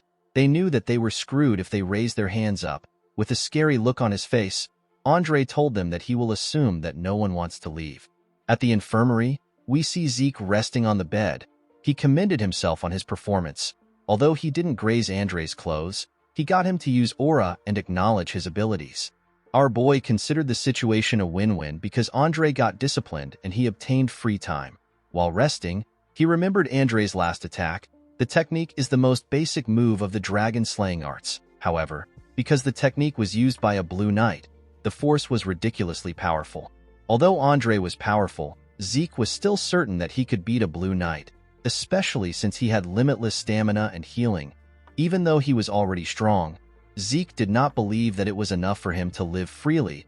He wanted unrestrained power to live a life where he was not restricted. He wanted the power that won't let him submit to anyone. While he was thinking, someone holding a bottle of liquor asked him if he is Arthur's youngest son. Our boy was shocked to see the man. He did not know who he was. With a smile on his face, the man told him that he has the same eyes as his father. He called Zeke's father an arrogant bastard. Zeke could not believe that he wasn't able to sense the man's presence despite the strong stench of booze. He could not believe that someone had the guts to call his father, who is the current patriarch of the Drakers, an arrogant bastard. He asked the man for his identity. The man asked him about how he did something. Zeke asked him about what he is talking about. The man chugged a large amount of booze. He asked our boy to stop feigning ignorance. He reminded him that he was inflicted with an internal wound. With a smile on his face, he asked Zeke to tell him how he instantly got healed. Zeke was surprised to hear that the man has found out about his healing factor. The moment he thought of this, his indomitable mental defense got activated. Our boy became calm. He realized that it was impossible for anyone to know about healing in the academy. He grabbed his bedsheet. He told the man that he does not know what he is talking about. The man could not believe that Zeke was still keeping up with his charade. He swung his hand at our boy. Zeke managed to react and dodge the attack. The man's hand cut through the pillow and the bed. Our boy assumed that the man was an assassin. He quickly threw the bedsheet at him. It covered the man's face. The man said that our boy has some tricks. Zeke grabbed his sword. He quickly activated his swift steps, his precise stab, and his critical strike. He charged at the man. His instincts were telling him that he will die if he does not kill the man now. To his surprise, the man stopped his sword with his hand. He commended our boy on his ability to adapt to the situation. He pushed Zeke's sword down. Our boy could not even move it. With a smile on his face, he told Zeke that he fights like a mercenary. Our boy was shocked to hear this. He wondered about who the man was. He quickly stepped back when he heard this. He wondered about why the man called him a mercenary. He wondered if the man knew something about his past life. The man played with Zeke's sword. He found it odd that a Draker abandoned his sword and stepped back. He threw Zeke's sword back to him. He told him that he is better suited to be a mercenary than a knight. Our boy caught the sword. Zeke felt something that he only felt from his master. He became certain after having a brief fight with the man. Our boy felt the overwhelming gap between their abilities. It was to the point where this man could kill him anytime he wanted. Zeke was certain that this man was at least a red knight. The man realized that our boy was using a claymore from the basic supply of the cradle. He told Zeke that he is talented. He asked him about why he is using such a weapon. The moment the man asked his question, someone opened the door. The person seemed to have been searching for the man. The person turned out to be Andre. Zeke wondered why the instructor came there. Andre referred to the man as Garden Keeper Dexter. Our boy was surprised to hear that the man was a garden keeper. The man referred to Andre as a leech-like bastard. He asked him about how he knew he was there. Andre told him that he saw him at the training ground. The man was annoyed to hear this. He realized that Andre is quick-witted. Andre asked Zeke to leave since he is done getting his treatment. Our boy quickly went to the door. Before he left, the man asked him to visit the Academy Western Greenhouse if he has some time. He told him that he will teach him something useful. Zeke declined the offer and stepped out of the room. The man was annoyed to hear this. He told our boy that he has the same personality as his father. Our boy closed the door. He could not believe that the man was pretending to be a garden keeper, someone who has the rank to call the current patriarch by his name. Zeke remembered that this man is the one who only had one disciple throughout his life. Andre was his disciple. This man is Duke Draker. He is also known as the Gale Knight. He is one of the Black Knights who have the martial power to go against a whole kingdom alone. Duke was quite the talk of the town in the past. He suddenly disappeared one day. Zeke could not believe that Duke was living a secluded life at the academy. He realized that this must be the reason why Andre came to the academy. Our boy remembered hearing a rumor that Duke obtained Black Knight status simply because he likes the color black. Right now, Duke is showing some interest in Zeke, however. Our boy was not interested in receiving light teaching due to a simple interest. He wanted to learn Duke's secret move. He promised to change the man's interest into tenacity. In the next scene, we are taken to a classroom. We see an instructor explaining things to the cadets. This man is the Academy's magic theory professor. His name is Fannin. Fannin asked the cadets if they know the next step to what he is teaching them. None of them replied. They were all bored. Fannin decided to just explain it himself. Before he could say anything, Zeke told him that the person will take damage due to resistance. He told the man that he does not understand the mana transfer energy law he mentioned earlier. Fannin was extremely happy to see that a cadet was listening to him. Zeke wondered about why he was staring at him. He called out to his professor. Fannin apologized to him. He told him that this is the first time he is getting a question. He quickly began to explain. When the class was over, the cadets quickly stood up. They did not understand why they were learning magic theory at a night academy. Zeke noticed that the lecture was quite easy to understand. He realized that his professor was not an ordinary mage. Before he could leave the class, someone called out to him. Zeke turned around and asked Fanon if something is wrong. While breathing heavily, the man said that everything is fine. He explained to our boy that this is the first proper class he has had in a while thanks to him. He asked Zeke to come to his research lab if he is ever curious about anything. He revealed to our boy that he is a Delphoa Magic University Scholarship alumnus. He assured him that he knows a lot of things. Zeke was surprised to hear this. He knew that the man wasn't an ordinary mage, but he did not think that he will be an alumnus from Delphoa, the nation where magic originated from. He told the man that he understands. Fanon waved to our boy as they left the classroom. Zeke gently smiled at him. He believed that it would be good for him to get closer to a mage. Mages who are good at math are usually flexible thinkers. Our boy believed that this mages are better suited as colleagues than stuffy knights. He decided to test Fanon to see if he will be useful. The moment he stepped out of the building, he saw something odd. He saw Duke resting on a bench in front of the building. Our boy did not expect the man to be so impatient. It has only been a week since they saw each other. Duke asked Zeke if he is done with class. Our boy asked him about why he came. The man asked him to tell him why he did not come to the greenhouse. He believed that our boy must have understood what he meant when he told him that he will teach him some useful things. Zeke told Duke that he is not interested. Duke was shocked to hear this. He asked our boy to tell him why he is not interested. Zeke told the man that he is well aware that he is incredibly talented. He told him that he is busy with individual training. Duke told him that personal training is truly important. The moment he said this, he appeared behind our boy. He asked him if this is the answer he wanted to hear.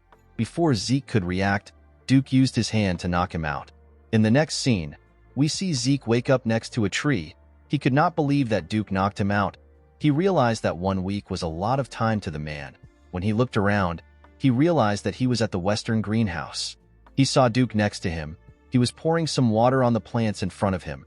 Zeke asked the man if he abducted him. Duke told him that he is correct. With a smile on his face, he told our boy that he is a bit interested in him. Zeke was surprised to see that the man was no longer hiding it. He realized that this man was very impatient. He quickly activated his swift steps and began to run. He believed that it was not yet time for him to learn anything from the man. Before he could get far, Duke appeared in front of him. Our boy was surprised to see this. He quickly changed his direction. Before he could get anywhere, Duke appeared in front of him again. Zeke had to stop moving. He understood that the man only saw him as a joke. He realized that he needed to light a fire within him. He asked him to tell him why he is interested in him. Duke reminded him that he asked him about how he was able to heal his injuries instantly. Zeke was surprised to hear this. He smiled when he heard the man's answer. He could not believe that this was what bothered him. He asked Duke to make him give him an answer if he is curious. Duke thought about our boy's answer. He disappeared in front of him. Zeke was shocked to see this. He took a look around. He wondered about where Duke was. While he was looking around, a sword flew towards him. When the sword got close to his head, our boy managed to dodge it.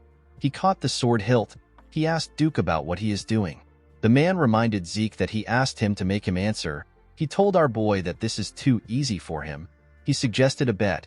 He told him that he will grant him any wish if he grazes his clothes. Zeke was surprised to see that both the master and the disciple bet the same way.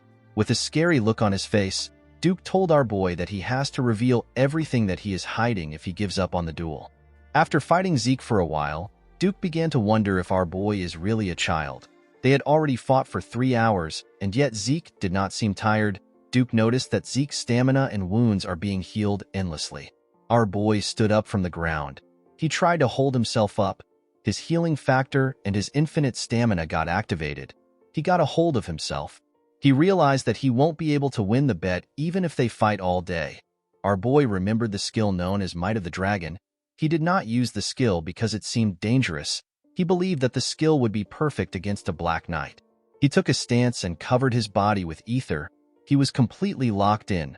With a scary look on his face, he told Duke that they can continue. The Gale Knight was happy to see the look on Zeke's face. He told him that this is how things should be.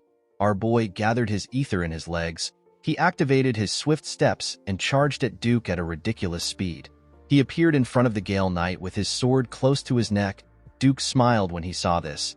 He realized that our boy was repeating the same attack pattern.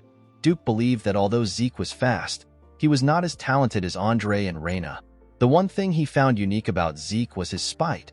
Our boy's spite surpassed tenacity. He decided to use a bit of aura to make the fight interesting.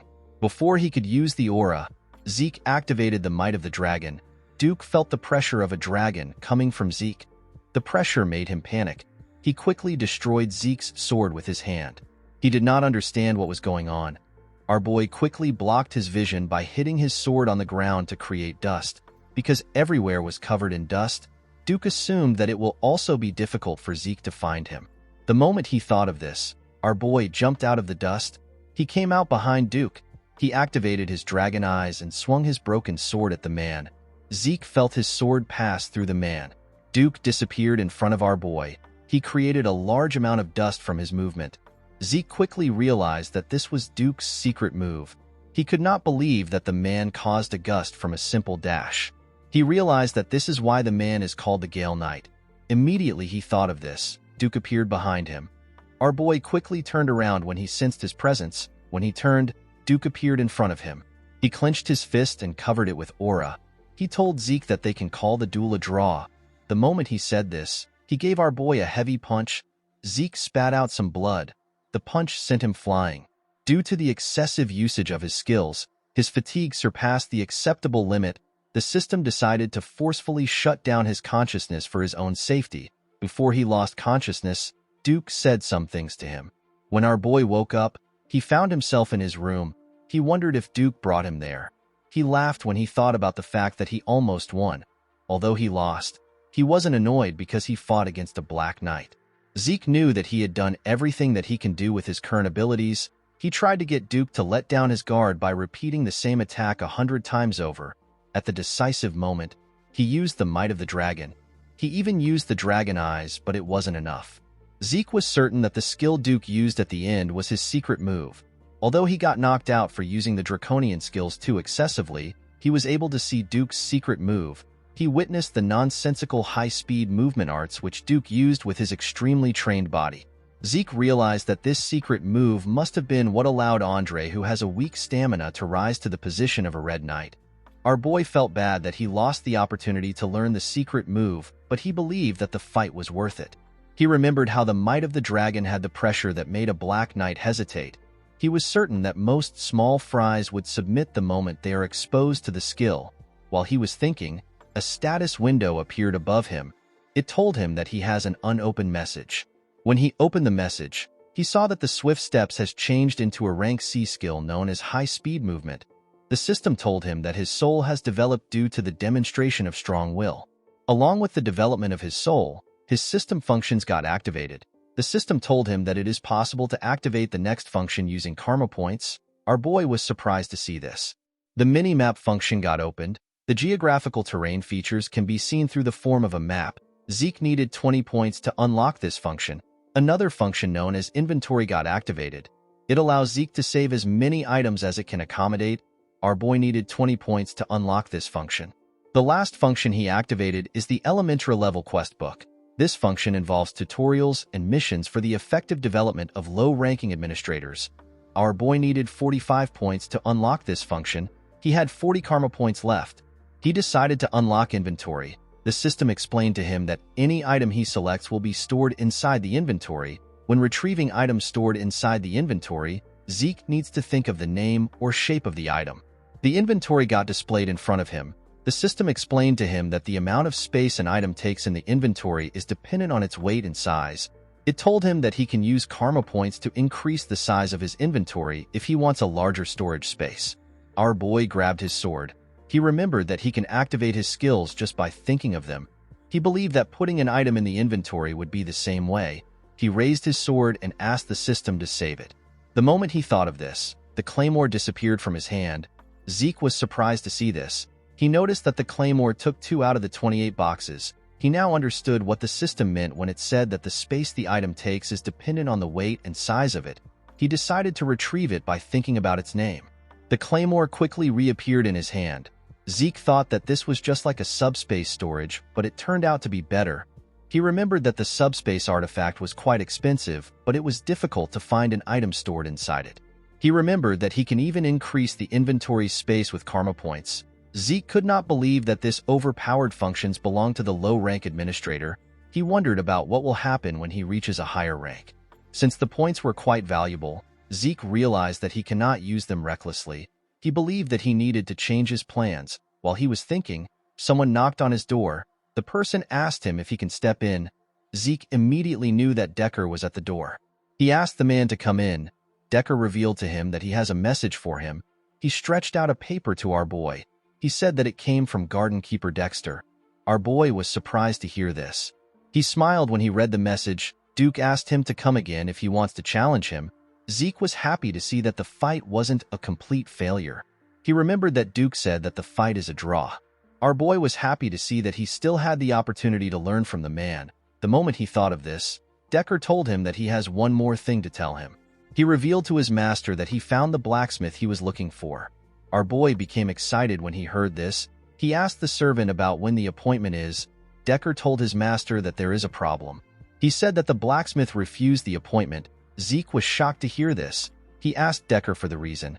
Decker revealed to his master that the blacksmith doesn't make weapons anymore. In the next scene, we see Zeke arrive at a shop called Papner's Breath. Our boy found the name to be too grand for a workshop. He stepped into the workshop and asked if anyone is inside. The Sword of Radiance, known as Graham, is the masterpiece that Galleon forged. He gave it to Zeke as payment for saving his life. He is a man who deserves to be called the blacksmith of the soul. It was said that he can read the souls of the users before making their weapons. He lived up to his name by creating a sword that possessed the ability that Zeke needed the most. The sword had the ability to replace ether with aura. Galleon was the greatest blacksmith in the continent. When Zeke stepped into the forge, he saw a man drinking a bottle of wine. He did not expect to see Galleon in this state. Galleon was surprised to see a kid in his workshop. He asked Zeke to get out. Although Galleon has always been someone who has a moody temperament, it has never been this extreme. Our boy wondered about what happened to Galleon before he met him. Zeke picked up a bucket of water and poured it on the man. He threw the bucket on the floor. With a smile on his face, Zeke asked him if he is awake now. He told him that he wants to know the reason why he rejected his commission. Galleon quickly noticed Zeke's gloves. He realized that he is a Draker.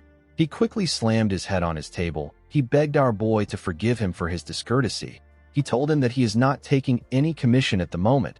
He said that a bastard cannot create what someone wants when he can't even create what he wants for himself. Zeke never expected Galleon to have a stage in life where he also doubted himself. He remembered that Galleon was already the greatest blacksmith in the continent before he met him. Galleon never told him about the life he lived. He realized that the blacksmith never shared his embarrassing past with him. Our boy was not ready to wait 10 years for Galleon to come around. The blacksmith was already having a serious mental breakdown. Zeke called out to him. The man quickly put himself together. He apologized to him for his disgraceful behavior. Our boy asked him not to worry about it. He told him that he wants to see some of his failures. Galleon told him that it is at the back. Zeke decided to guide the man back to the right path. The scene shifts, and we see them at the back of the building. Galleon apologized to Zeke for making everywhere clustered. Our boy assured him that it is fine. He told him that it actually looks charming. He moved forward and picked up one of the swords. Galleon asked him to be careful. He told him that the swords are still very sharp, even if they are failures. Zeke picked the swords and threw them aside. He could tell that none of these swords were failures. Each of them are of similar quality to the things he forged when he was named the greatest blacksmith on the continent. He activated his dragon eyes and took another look at the swords. He asked Galleon if there is a problem with his brazier. The man was shocked to hear this. He asked our boy about how he knew. Zeke reminded him that he asked him a question. He asked him if he utilizes his own style of smelting. Galleon was shocked to hear this. Our boy said that the man has mixed several metals to create a lighter and exquisite material. Unfortunately, the durability of the items is poor. The moment he said this, Zeke used one of the swords to hit another sword. The two swords broke. He told the blacksmith that things like this happened because the impurities weren't properly eliminated during the heat treatment process. Galleon could not believe what he was hearing. He did not expect Zeke to make an accurate analysis of everything. He did not think that our boy would be able to immediately recognize his smelting method. He even analyzed the major flaw and its cause. Galleon realized that the person in front of him is different. He clenched his fist and called out to our boy. He told him that he has something to show him. He took Zeke back inside. He asked him to take a look at something. The moment he said this, he spread a large blueprint of something on the table. Zeke immediately recognized what he was looking at. He knew that this was Galleon's secret blueprint that will be revealed years later. It is the blueprint of a magic brazier. In the past, Galleon showed our boy his brazier. He said that there is no point in hiding something from his savior. He explained to Zeke that it is a brazier where the temperature can be freely adjusted with magic. In the present, our boy told the man that his smelting method will work perfectly with the brazier. Galleon was happy that Zeke was able to understand his idea. Our boy asked him about why he is not making it when he has the blueprint. Galleon explained to him that the most important part of the brazier is the mana energy laws. However, the Magic Tower's commission fee is 10,000 gold. Zeke was shocked to hear this. The monthly expenses of a normal family is 10 gold. 10,000 was a ridiculous amount. Our boy realized that it must have taken Galleon 10 years to gather the money. He said that the price is too absurd. Galleon told him that this is why he wanted to show him, because he is a Draker and a pure blood. He promised Zeke that he will accept any commission from him for free and without any conditions for as long as he lives if he makes the brazier for him. This was a tricky situation for Zeke. It would have been possible if he were the family's guardian knight. Unfortunately, it is impossible for him to get 10,000 gold even if he is a pure blood. However, our boy could not give up on the Sword of Radiance. While thinking, Zeke got an idea. He remembered that the issue is related to mana energy laws. He rolled up the blueprint and told Galleon that he accepts his request. The man was surprised to hear this. Zeke explained to him that he will ask for a favor from a mage he knows. He told Galleon that he will let him know when he gets an answer. He advised the man to stop drinking. The moment he said this, he saw Galleon holding his leg. With tears in his eyes, the blacksmith thanked our boy. He promised to serve him for the rest of his life as his savior. Zeke asked him to let go. He assured him that he will contact him once it is complete. The scene shifts, and we are taken to the professorial research buildings. We see Zeke walking somewhere. He wondered why the Magic Tower's commission fee were so high. The structure of the brazier itself was quite simple. Our boy was on his way to meet Fanon. He remembered that the instructor's major is the design of mana energy laws. While thinking, our boy hears a sound. He turned to the side. He noticed that the noise was coming from an alley. When he went to check it out, he saw a boy getting beat up in the alley. The boy was begging his bully to forgive him. The bully turned out to be Leon. Leon asked the boy to repeat what he said. He saw the boy as Zeke. The poor boy referred to him as Sir Leon Conrad. He apologized to him for putting his lowly hands on him. The bastard referred to the boy as Zeke and told him that he said it well. He slammed his head on the ground with his leg. He told him that he will give him the opportunity to clean up the land that he messed up. The poor boy had no choice but to thank him. Our boy felt sick when he saw this. He decided to leave. Leon continued to beat the boy up. He told him that his existence is an hindrance. He said that Zeke is also an hindrance. He could not accept the fact that Zeke got a golden light during his awakening. He did not like the fact that he had a pure blood awakening that was better than others. He kicked the boy repeatedly and asked him not to mess with him. The idiot believed that his loss against Zeke could not be helped because our boy attacked him before the fight started. He referred to Zeke as a stupid bastard and wondered about how he became a pure blood awakener. He said that it was all luck. While he was beating the boy up, someone called him Freckles. Leon quickly recognized the voice. He stopped hitting the boy. With a smile on his face, Zeke asked his cousin if he has found someone to replace him. With a horrifying look on his face, he told the boys that he will give them 3 seconds to plant their heads in the ground. Leon told our boy that his arrogance has gone through the roof ever since he went through his pure blood awakening. Zeke asked him to shut up. With a scary look on his face, he asked him to get down. The boy became nervous. He felt an unknown pressure. He remembered how Zeke used to crawl between his legs a few months ago. Now he is the one who is scared. This made Leon angry. He called our boy an inferior bastard. He could not believe that he was telling him what to do. He ordered his friends to attack Zeke. The boys were happy to hear this. They quickly charged at him. Zeke asked the boys not to blame him for what is about to happen. The moment he said this, one of them stretched out his hand to punch him. Our boy easily dodged the punch. The boy was annoyed to see this. Zeke gave him a heavy punch that slammed him to the ground and knocked him out. He quickly moved close to the next person and gave him a punch in his chin. One of them tried to attack him from above. Zeke grabbed the idiot and threw him on the person that was about to attack him from behind. He charged at the next person and used his knee to hit him in his face. He went low and punched the boy that he threw. The poor bastard spat out a lot of blood. While he was down, Zeke used his leg to hit the person close to him in his chin. Leon was shocked to see what happened. He could not believe that our boy managed to beat up everyone in his group. He wondered if this was the Zeke Draker that he knew. Our boy asked him not to be scared. He told him that it will only hurt for a moment. Leon quickly took out his sword. He was shaking like a little girl. He told Zeke that he will cut him if he comes closer. Our boy told him that it was not smart for him to draw out his sword. He asked him if he knows what this means. Leon became more scared. Zeke announced that he needs to draw out his sword in order to face the murderous intent of Leon Conrad, who has unsheathed his sword outside the holy training arena. He pulled out his sword and said that he will retaliate in the name of honor. He released a terrifying energy when he said this. Zeke said that the battle will end once one of them is faced with death. Leon began to tremble when he heard this. Our boy reminded him that the opponent will take no responsibility for the outcome to follow. He asked the boy who Leon was beating up to be their witness. The boy turned out to be Liam Stone. After saying this, he told Leon that they can begin. The idiot quickly dropped his sword on the ground. He said that he is sorry. He actually peed himself. He referred to our boy as Sir Zeke Draker and begged him to let him leave. He begged him to let him go. When Zeke saw this, he remembered how he used to beg Leon to let him leave. He called Leon a foolish bastard. He attacked him with a quick slash. He put away his sword and told his cousin that he will be taking his ear as payment.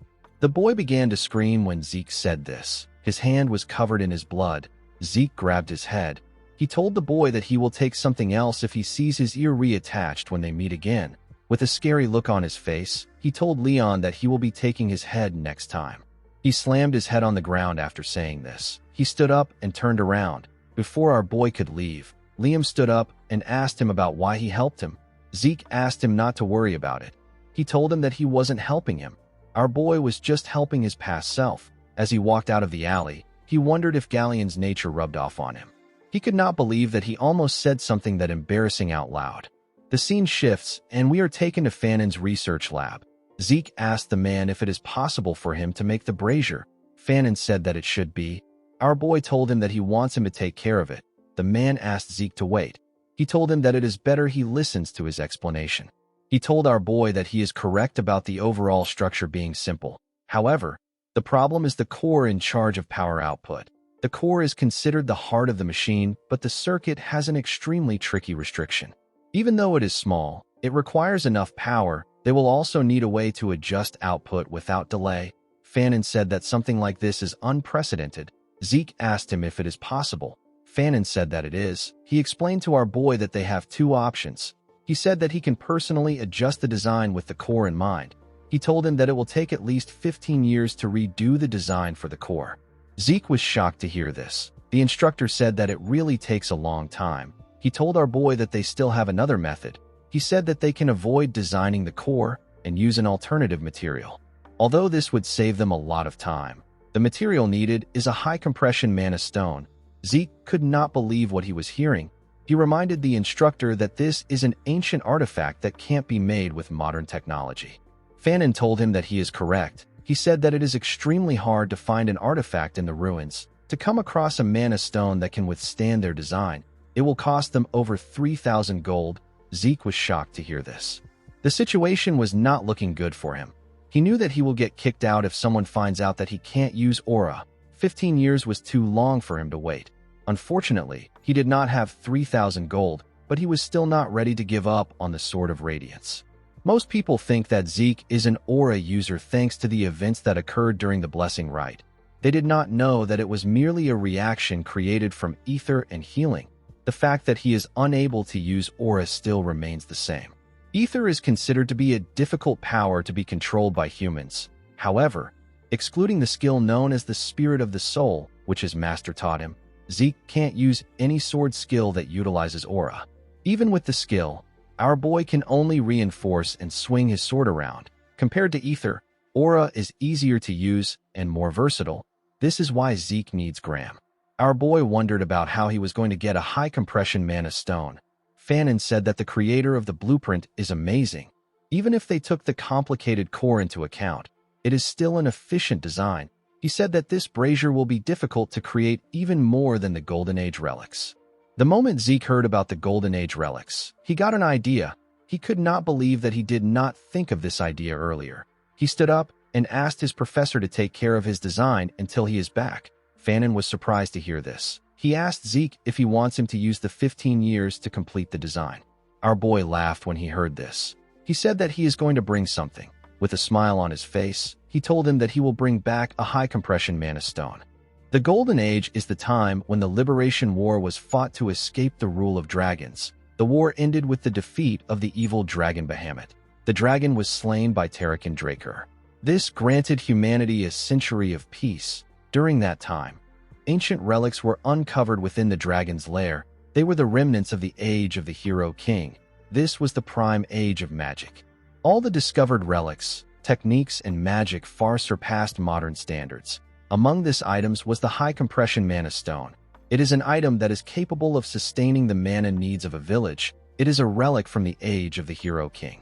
In the next scene, we are taken to the Draker Academy's central library. Despite being rarely used, the central library continued to be maintained.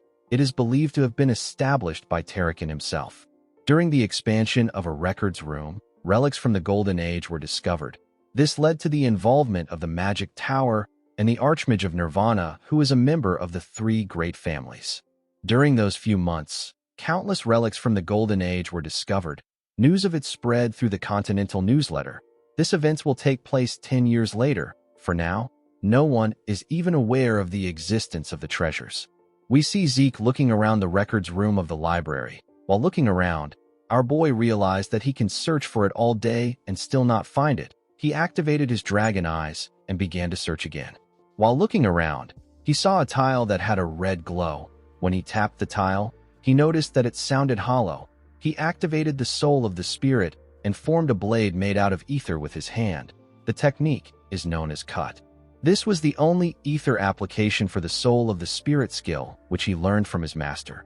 Zeke used the skill to cut the tile in a clean way. Since ether materializes a user's will, it is possible to apply certain properties like cut and use it in different scenarios. However, the skill has its drawbacks. The user must expend a large amount of ether to perform any action. Zeke immediately got a headache after using the skill. It was too much for his body.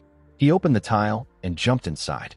In the next scene, we see Zeke holding a torch underground.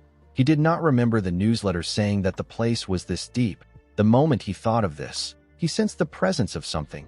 He quickly put out the torch and hid himself. He remembered that it should take at least a decade for people to discover this ruin. He wondered if someone was already there.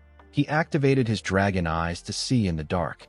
He found two skeletons holding a shovel and a pickaxe. He was able to tell that the monsters were not made by a lich. This means that the fight should be easy. He took out his sword from his inventory and rushed to attack them. Critical Strike got activated when he attacked the skeleton with the pickaxe. He easily destroyed the skeleton with the shovel. After he defeated the skeletons, the system informed him that he has obtained 2 karma points for defeating the 2 skeletons. His current karma points was now 22. Zeke was happy to see that he can gather karma points by killing monsters. He remembered that the system once said he can do this. He forgot, because he was focused on the artifact. While looking like a madman, Zeke realized that this was a good time for him to farm points. He began to hunt the skeletons in the ruins. He killed 18 more skeletons. After doing this, he took a look at the system. He wanted to see if he could find something he could unlock with his points. The beginner quest book requires 45 points, and the minimap is going for 20 points. To unlock the draconian skill known as Devour, he needs 50 points, and to raise the draconian skill section to level 2, he also needs 50 points. Zeke decided to purchase the minimap. The feature was activated immediately. It showed him his position in the ruins. Our boy realized that it was similar to a magic map. He touched a section and asked about what it is. The minimap converted itself from a 2D structure to a 3D structure. Zeke was surprised to see this. He found it amazing. He noticed something odd. He asked the system why a particular section is in a different color. The system asked him if he wants the direction to the selected area, which is the grave of the Dragon Slayer and the storage room. Zeke was surprised to hear this. He remembered that it took the search party several days to get this location, and yet he found it with ease. He accepted the system's offer. The system said that it will provide him with the quickest route to his destination. It showed him a clear path to his destination. Zeke could not believe what he was seeing. He realized that it is impossible for him to get lost. In the next scene, we see our boy arrive at the entrance of the storage room. The system informed him that he has arrived at his destination. Zeke wondered about how he was going to get inside. He placed his hand on the door. He realized that he couldn't push it to get in. The moment he thought of this, the door released some magic. Zeke quickly moved his hand away. He realized that this was a security spell. He now understood why the magic tower and the Archmage of Nirvana were involved. He was certain that it was because of the door. He realized that he would have lost his hand if it weren't for his gloves. He had no means of getting past the spell. He asked the system if it can't open the door for him. The system informed him that it has received the administrator's request. It said that it will connect with the security spell. It said that the activation of the automatic devices has been unsuccessful. It decided to activate the manual device. Zeke was shocked to see what was happening. He asked the system if it is responding to what he said. The system said that it is. It referred to our boy as Administrator Zeke Draker and asked him if he has any more requests. Zeke could not comprehend what was happening. He asked the system to tell him why it forced him to regress. The system said that it cannot answer the question. Our boy decided to ask another question. He asked the system to tell him what the administrator system is. The system said that it cannot answer his question. He asked the system to tell him who made it. The system said that it cannot answer the question again. It asked him if he has any more questions. Zeke felt frustrated that the system was not answering his important questions. He asked the system to just open the door. The system confirmed the request. It informed him that the grave of the Dragon Slayer, which is the storage room, has been opened. The moment it said this, the door got opened. When Zeke stepped into the room, he was surprised to see how large it was. He saw several treasure chests in the room. A treasure chest is a chest filled with valuable relics and treasures.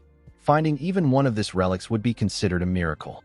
When Zeke opened a chest, he saw gold coins and several valuable items. He could not believe that he was surrounded by hundreds of these chests. He quickly began to open them. While checking the chest, he found the item he was looking for. He found the high compression mana stone. He actually found a box filled with 4 of them. He used 1 point to create 4 more slots in his inventory. Unfortunately for him, he didn't have enough space for everything in the storage room. He decided to return to this place regularly until he graduates. Since he had found what he wanted, he decided to return back to the surface. Before he could take a step forward, he felt something. He felt an ominous energy coming from somewhere. He moved close to the wall to check the place. The moment he touched the wall, it released some magic. Zeke was shocked to see this. Before he could do anything, a magic circle got activated. The magic circle teleported our boy somewhere else. Zeke found himself in another room. He quickly called out to the system and asked it about where he is. The system informed him that he is at the home of the Dragon Slayer. Zeke looked around. He was certain that he did not hear anything about a room filled with coffins in the newsletter. He opened the mini-map to check his location. He noticed that he was not far from where he previously was. The only odd thing was that there wasn't a path connected to this room. Our boy realized that this is a hidden area that was never found. He decided to explore the place. He opened one of the coffins. He saw a knight's armor inside. The system informed him that he has found unknown Dragon Slayer exclusive equipment. Our boy found the name to be weird. He raised the armor up. He believed that the armor must be different because it is from the Golden Age. While inspecting it, he noticed a hole in its neck. The moment he saw the hole, Zeke got an idea. He took out one of the high compression mana stones. He wanted to make use of the opportunity when he inserted the high compression mana stone into the hole. The system informed him that he has installed a mana battery into the Dragon Slayer exclusive equipment. The moment it said this, the armor opened its eyes. Zeke became excited. Unfortunately for him, the armor began to shake. Our boy did not understand what was happening. Before he could do anything, the armor blew up. The system explained to him that an overload caused by equipment failure has caused the activation to fail. It said that an explosion will occur in a few seconds. It advised Zeke to hide. Our boy was annoyed to hear this. He told the system that the explosion already occurred. The system apologized to him. Zeke could not believe that a high compression mana stone was the energy source for this ancient armors. He wondered about the kind of features that the armors had for them to use such a large energy source. He decided to continue looking around. After searching every room, he did not find anything. He decided to go into the last room. He found a glass cube in the room. It was the only thing in the large room. While he was looking around, the system sent a message to him. Zeke was shocked to see what the system said. He called Tarakan Draker a crazy man. The system informed him that the legacy of Tarakan Draker, which is the heart of the cursed light dragon known as Bahamut, has been found. The heart appeared in the cube. Our boy did not expect his ancestor to leave the heart of the dragon he defeated as a dying gift. He now understood the ominous feeling he got when he was in the storage room. However, what he was feeling now was different. Zeke slowly walked towards the cube. The system informed him that the heart of Bahamut is reacting to him.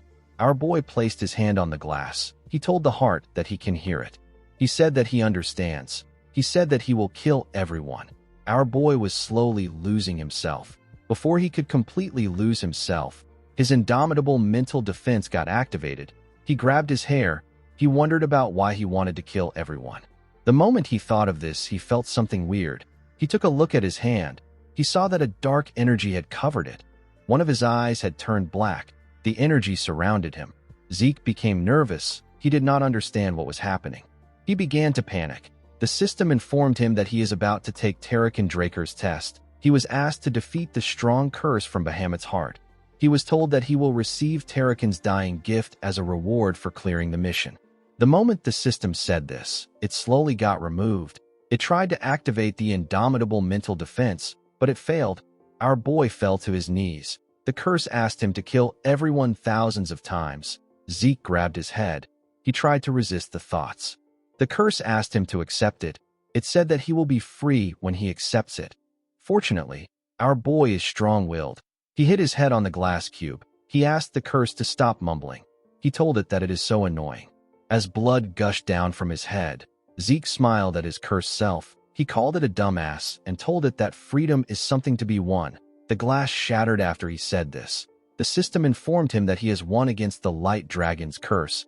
It told him that he will receive ownership over Tarakan's dying wish. Zeke was relieved that the quest was over. He knew that things could have gotten worse. He did not expect a skill activation to fail. While he was thinking, his healing factor and infinite stamina got activated. The system informed him that he has started to absorb the heart of Bahamut. When our boy raised his head up, he saw the heart glowing. It fired a large amount of energy at him. The energy pushed him back. Zeke could not comprehend what was happening. A pure and dense source of mana was flowing into him. Unfortunately, Zeke did not have any circles in his body to accept the mana into. Without a place to store this mana, his body was getting destroyed. He realized that he had to do something. He released his ether and activated the spirit of the soul. He put his hand together to form a hole. He used a technique known as seal. He decided to use ether to cover the mana and seal it in an ether hole. He grit his teeth and forcefully put his energy together. While he was struggling, an explosion occurred. The explosion was quite large. Our boy was pushed down. When the smoke cleared up, we see Zeke struggling to stand. He let out some smoke from his mouth. He did not expect to actually survive. We see a mark of the dragon on our boy's chest. Zeke moved close to the glass. He noticed that the heart was gone. He realized that the mana must have really come from Bahamut. While looking at the glass, our boy noticed something. He saw a reflection of his chest. He saw the dragon's mark on it. He wondered if this happened after he sealed Bahamut's mana. While he was thinking, the system informed him that he has absorbed Bahamut's mana. It told him that the absorbed mana has changed his body. It told him that his constitution has changed to divine body. The system informed him that it has detected that he is unable to control the power. It told him that 95% of the power has been compressed and sealed. It told Zeke that he has the right to open Tarakan's secure library as the herder. It revealed to him that the beginner quest book has been unlocked. It said that tutorial for the low-level administrator has been provided. Zeke did not understand anything the system was saying. He told the system that he will check it later. He asked the system to get rid of them. The moment he said this, he asked the system to wait. He asked it to keep one status window open. He smiled when he saw what was written on the window. He said that his ancestor must have felt generous. Our boy was asked if he wants to open Tarakan's other dying gift. He asked the system to open it. The system accepted his request and told him that it will open Tarakan's gift. When the gift was open, Zeke saw something shocking inside. The scene shifts, and we are taken to the Platinum Mansion. Our boy put away his clothes. He decided to take a look at his status window. The system informed him about a draconian skill known as incantation. It told him that the skill has been added. The skill allows his words to be filled with power. The skill was currently locked because he lacks experience. Zeke noticed that authority, constitution, and several other things were added. He realized that he can only use incantation once he becomes stronger. Under authority, our boy was given a skill known as Dragonic Control. It gives him control over dragonkind. Dragons under his control can be summoned and will follow his orders. Under Constitution, Zeke was given the skill known as Divine Body. It allows his body to perform at the highest level. His rate of learning techniques and his transfer rate of ether in his body will increase. The descriptions were not really helpful to Zeke. He went into a training ground. He remembered that there was another status window related to Tarakan. He asked the system to open the status window related to Tarakan. The system informed him that an information update is needed in order to open Tarakan's secure library. It asked him to move to a location where an information update is possible. It asked him if he wants to see the location on his mini-map. Our boy did not expect that he would have to go somewhere. He asked the system to show him the place. When the system showed him the place, our boy immediately recognized it. He referred to the place as Valhalla. Valhalla is the most prestigious knight training institution. People who are not administrators like him are unable to view the place, let alone enter it. Even Zeke would have trouble entering Valhalla. He never planned on joining the institution. Since it was something related to Tarakan's dying gift, our boy decided to adjust his plans. He realized that he has to continue being a part of his family. The system informed him that the beginner quest book has been activated. It told him that his tutorial will soon start. It told him that a quest will be given to encourage his growth once the tutorial is over. Once the quest is over, he will be given a reward. Zeke realized that this is similar to the mission from an adventurers guild. It is like a mercenary assignment. The only thing he didn't know was what a tutorial is. While he was thinking, the system informed him that the tutorial will begin now. The moment it said this, the ground began to transform. Zeke was shocked to see this. He was dragged into a different place. He wondered if he got teleported like earlier. He quickly realized that this was different. He could tell that the entire area has changed. While he was looking around, monsters appeared in front of him. These monsters were orcs. The system asked our boy to defeat the monsters within the given time frame using 2 or more different skills. He will be given points, and the system store will be unlocked as a reward. Zeke was given 60 minutes. He took out his sword. The situation felt weird to him. Monsters suddenly appeared, and an appropriate reward is given. Our boy wondered if the tutorial is trying to create situations where he can take advantage of the system. He wished that he had gotten the tutorial earlier. While he was thinking, the monsters rushed to attack him. Before they could hit him, Zeke activated swift steps and continuous slash. He tore through the monsters in one attack. He noticed that his claymore was as light as a feather. He realized that this was thanks to the divine body. With his current body, he could easily defeat a purple knight. The system informed him that he has completed the tutorial quest. It sent him back to his dimension. Our boy took away his sword. He wondered if what he experienced was an illusion. It felt incredibly real to him. The system told him that he has obtained critical bonus and time bonus. It told him that he has obtained 40 points and access to the shop category. Zeke was surprised to see that he can buy items through the system. He found it amazing. The items there were rare relics that cost a fortune to buy. Our boy wondered if he can make a fortune by reselling the items in the shop. The system informed him that he can also sell items in his inventory. It told him that the training claymore can't be sold. It asked him if he wants to sell an elven dagger for 4 points. Zeke realized that he can only sell ancient relics. The elven dagger could be sold for 100 gold at an auction. The 4 points was a bit too small. Our boy decided not to use it unless he really needs points. He closed the system and decided to leave the training ground. He wanted to get a good night's sleep. The next day, we are taken to Fanon's office. The man could not believe that Zeke actually found a high-compression mana stone within a day. He asked him about how he did it. Our boy said that it is too complicated for him to explain. He asked the man to tell him how long everything will take. Fanon said that it is already complete. Zeke was surprised to hear this. He told the man that he is incredible. Fanon told him that he finds it more amazing that he was able to get a high-compression mana stone. Our boy took a sip of his tea. He realized that his instructor is suspicious of him.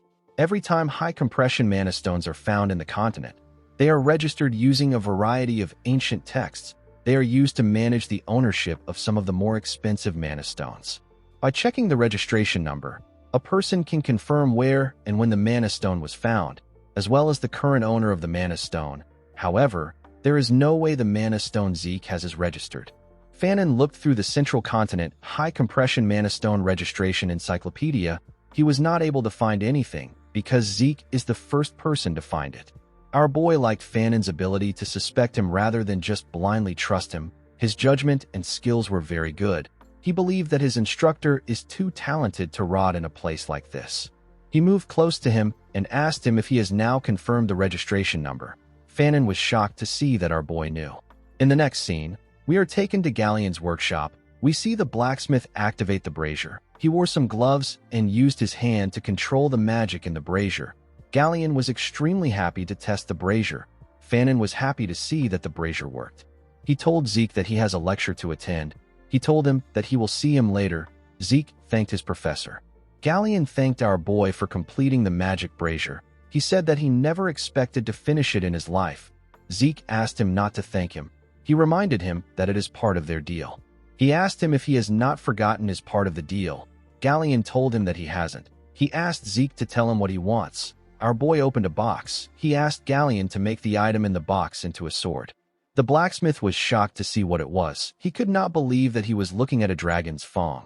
This was Bahamut's sharpest fang. Galleon was extremely impressed. He said that he has never seen a fang of this size in such a perfect condition. He asked Zeke about where he got it. The fang was Tarakin's second dying gift. Our boy did not expect his ancestor to take the dragon's heart and fang. He realized that Tarakin must have loved to collect things. He told Galleon that it is a bit complicated. The moment he said this, he noticed that the man was shaking. He moved close to him and asked him if he is all right. Galleon could not believe that Zeke gave him a magic brazier, and now he is giving him the chance to work with the dragon's fang. With a look of determination on his face, Galleon promised Zeke that he will exceed his expectations. He said that he will create his blade even if it costs him his life. Our boy believed that this is expected because it is a request from someone that saved his life. He remembered that Galleon also made the same promise in his past life. At that time, he begged the man not to do too much. He smiled when he realized that Galleon was still the same. He told him that he will leave the rest to him. As he walked out of the workshop, he wondered about the kind of sword that Galleon will make this time. He was looking forward to it. The scene shifts, and we see our boy arrive in his room. He was quite tired. He did not expect to go through so much stress just to make a sword. He remembered that it has been a week since he received a note from Duke. Duke asked him to come find him. He believed that something will happen sooner or later. While he was thinking, he sensed something. When he turned around, he saw Duke step into his room through his balcony. The man seemed to be angry. He asked Zeke to tell him why he didn't come. Our boy began to shake. With a scary look on his face, Duke asked him to tell the truth. Zeke could tell that the man really wanted to kill him. He reminded the man that he told him to find him if he wants to challenge him again. He told Duke that he didn't come because he had no intention of challenging him again. Duke grabbed Zeke's clothes. He reminded him that he asked him to tell the truth. The moment he said this, he threw Zeke out through the balcony. Our boy was shocked to see himself in the air. He noticed that he was in a really high place. He realized that he will die before he gets the chance to heal. He quickly reached for the balcony. Before he could touch it, Duke grabbed his neck. He asked Zeke if he really has no intention of challenging him again. He told our boy that it is impossible for him not to be aware of his intentions. He realized that Zeke didn't come even after reading his message on purpose. He did the same thing when they met at the infirmary. The man realized that Zeke was trying to irritate him. He told him that he will give him 5 seconds. He advised him to tell the truth this time. Zeke smiled at him. He told him that he is funny. The man started counting down. Our boy reminded him that he has not yet even revealed his true identity to him. He reminded him that he is known as Garden Keeper Dexter. Duke smiled when he heard this. He threw Zeke back inside the room. Our boy slammed his head on the wall. Duke told him that he is right. He stretched out his hand and revealed to him that he was once a black knight of their household. He told him that his name is Duke Draker. Zeke placed his hand on his chest and apologized to him for disrespecting a member of the family and an honorable Black Knight. Duke was surprised to see how fast our boy accepted the truth. He asked him if he was planning this. Zeke said that he wasn't. He reminded Duke that he said he was once a Black Knight. The man said that it is not a big deal. He said that he is no longer a Black Knight.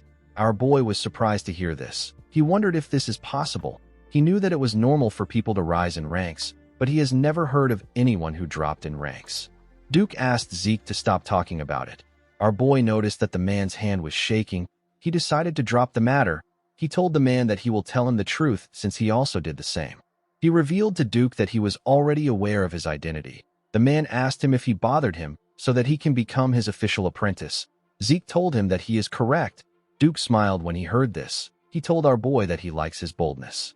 He told him that he will accept him as his apprentice. Zeke was shocked to hear this. He did not expect it to be so easy. He decided to make it official before Duke changes his mind. He went on one knee and referred to Duke as the honorable knight among knights. He declared his intention to become his apprentice. He said that he will gain wisdom and power to bring honor to his master's name under his orders. Duke did not expect Zeke to know the apprentice's vow. He said that most people don't use it anymore.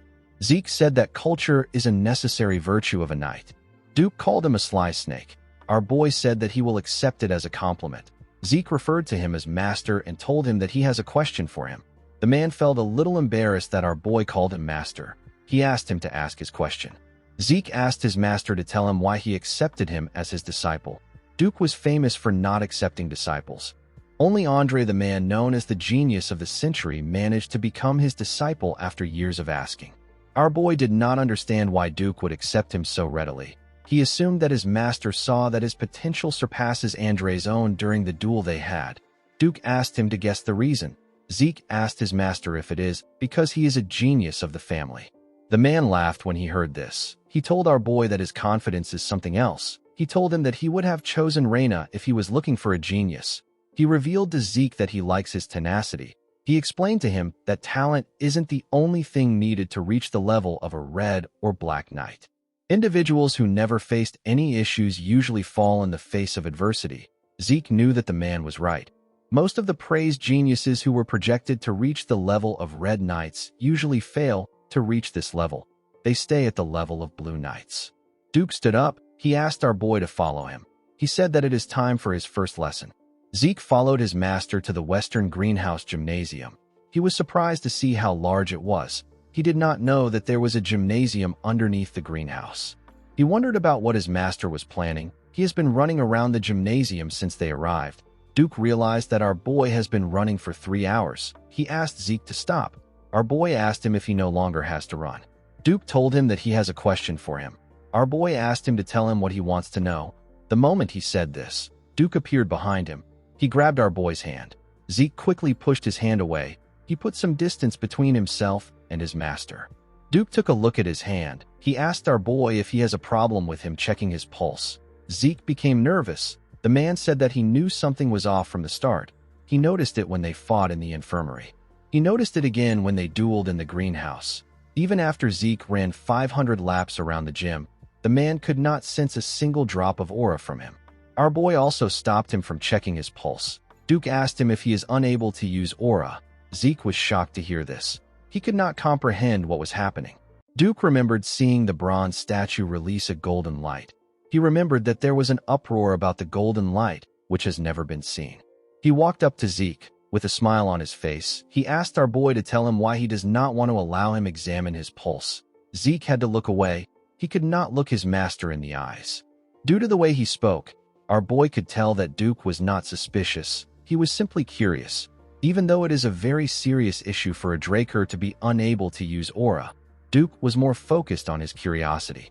Our boy realized that he is lucky that he is facing Duke. He hoped to get Graham soon so that he can avoid people's suspicions about his aura. He knew that he needed to be cautious until the time he gets his sword. Zeke believed that there was no need for him to tell lies. Unlike his previous life where he was the first failed awakener in his family, Zeke was different in this life. He believed that the truth will cover up his lies. Zeke took off his gloves and told his master that he is correct. He revealed to him that he has mana reflection, which is the proof of his pure-blooded nature. The moment he said this, he activated his mana reflection skill. He was able to turn off the mana lamps in the gym. He informed Duke that he cannot use aura for some reason. Duke was surprised to see that his guess was correct. Zeke apologized for his behavior earlier. With tears in his eyes, he told his master that he will be chased out if people find out that a Draker can't use aura. He told Duke that he is scared. Zeke believed that it will be beneficial for him to put on an act that is befitting of his current age. Duke used his aura to check our boy's pulse. Zeke asked him about how things are. Duke noticed the look on our boy's face. He noticed how desperate and sad he looked. He found this a bit odd. He remembered that Zeke kept malice that was unbefitting of his age. He believed that a child will still be a child regardless of how mature he behaves. Duke wondered why he couldn't sense any aura from our boy despite the fact that he successfully awakened. The man began to think deeper about it. Zeke knew that his master will not be certain even after examining his pulse. This is the level at which the blessing right is absolute for a Draker. The Draker family places all their faith on the blessing right. Even though our boy told him the truth about his aura, he knew that Duke would find a way to deny it to himself. While he was thinking, his master placed his hand on his shoulder and told him that he is an irregular. Zeke was not surprised to see that Duke came to this conclusion. He believed that it was natural for the man to think like this since he isn't aware of the concept of class. Our boy pretended as if he didn't know what an irregular is. He asked Duke to tell him what an irregular is. Duke said that it is a term used to refer to people with anomalous abilities. An example of this is the ability to use aura and mana together. Another example is an irrational ability of peering into the future. Due to their abilities, irregulars are not treated well. Duke asked our boy not to tell anyone about his ability. As Zeke ran after his master, he asked him to tell him why he thinks he is an irregular. Duke told him that he has an insane amount of stamina and incredible recovery. No matter how light the damage is, treating internal wounds take time. Yet Zeke was able to recover almost instantly. He told our boy that it must have taken a ridiculous amount of energy for him to heal instantly. The man asked Zeke to tell him what he thinks energy is. Our boy told him that it is aura. Duke explained to him that his energy is being constantly consumed in exchange for stamina and regeneration. Thanks to this, there is barely any energy left for him to sense. He told Zeke that this is just his own theory. Our boy realized that his theory actually makes sense. It was quite plausible. He asked Duke if he will never be able to use aura. He told the man that he won't be able to meet his expectations. Duke laughed when he heard this. He walked up to the stage. He asked Zeke not to worry about it. He revealed to him that his Gale art is a special art that doesn't use aura. Zeke joined him on the stage. The man explained to him that a special art is a special skill personally developed by a knight who has reached great heights. Normally, the special arts is a specialization of dragon slaying, so it would be proper to use aura. However, the Gale arts uses only a trained body. Duke told Zeke that he will show him a demonstration. He asked him to pay attention. The moment he said this, the man moved at a crazy speed. Zeke had to quickly follow him with his eyes. All he was seeing were afterimages of his master. After displaying his technique, Duke returned back to his original spot. He asked Zeke if he was able to see it. Our boy stood up. He asked him if he can follow his footsteps. Duke asked him if he will be fine if he does not show him again. Zeke told him that this is enough. The man smiled when he heard this. He told our boy that his confidence is that of a black knight. He asked him to give it a try. Zeke crouched and took a stance. He looked around and began to move. He put his legs exactly in the same place Duke left his footsteps. Duke was shocked to see this. Now that he was directly mimicking the man's movement, our boy could see things that he couldn't before. He noticed that Duke moved as if he was sparring with someone. Each and every step has a purpose behind it. Some were for attacking, some were for dodging an attack, others were for closing the distance, and also to increase it. There were no wasted movements. After he was done copying it, Zeke went back to his original position. Duke could not believe what he was seeing. It wasn't as if Zeke wasn't gifted a week ago, but he wasn't this good. He wondered about what happened to our boy during that 1 week. The difference was like heaven and earth. Duke smiled like a crazy person. He said that Zeke is perfect. With an arrogant look on his face, Zeke asked him if he has done enough for him to get the confidence of a black rank. Duke realized that his disciple's only problem is his arrogance. He put him in a chokehold. He reminded our boy that he was just crying his eyes out some seconds ago. He asked him to be humble. Zeke asked his master if he is going to spread this story around.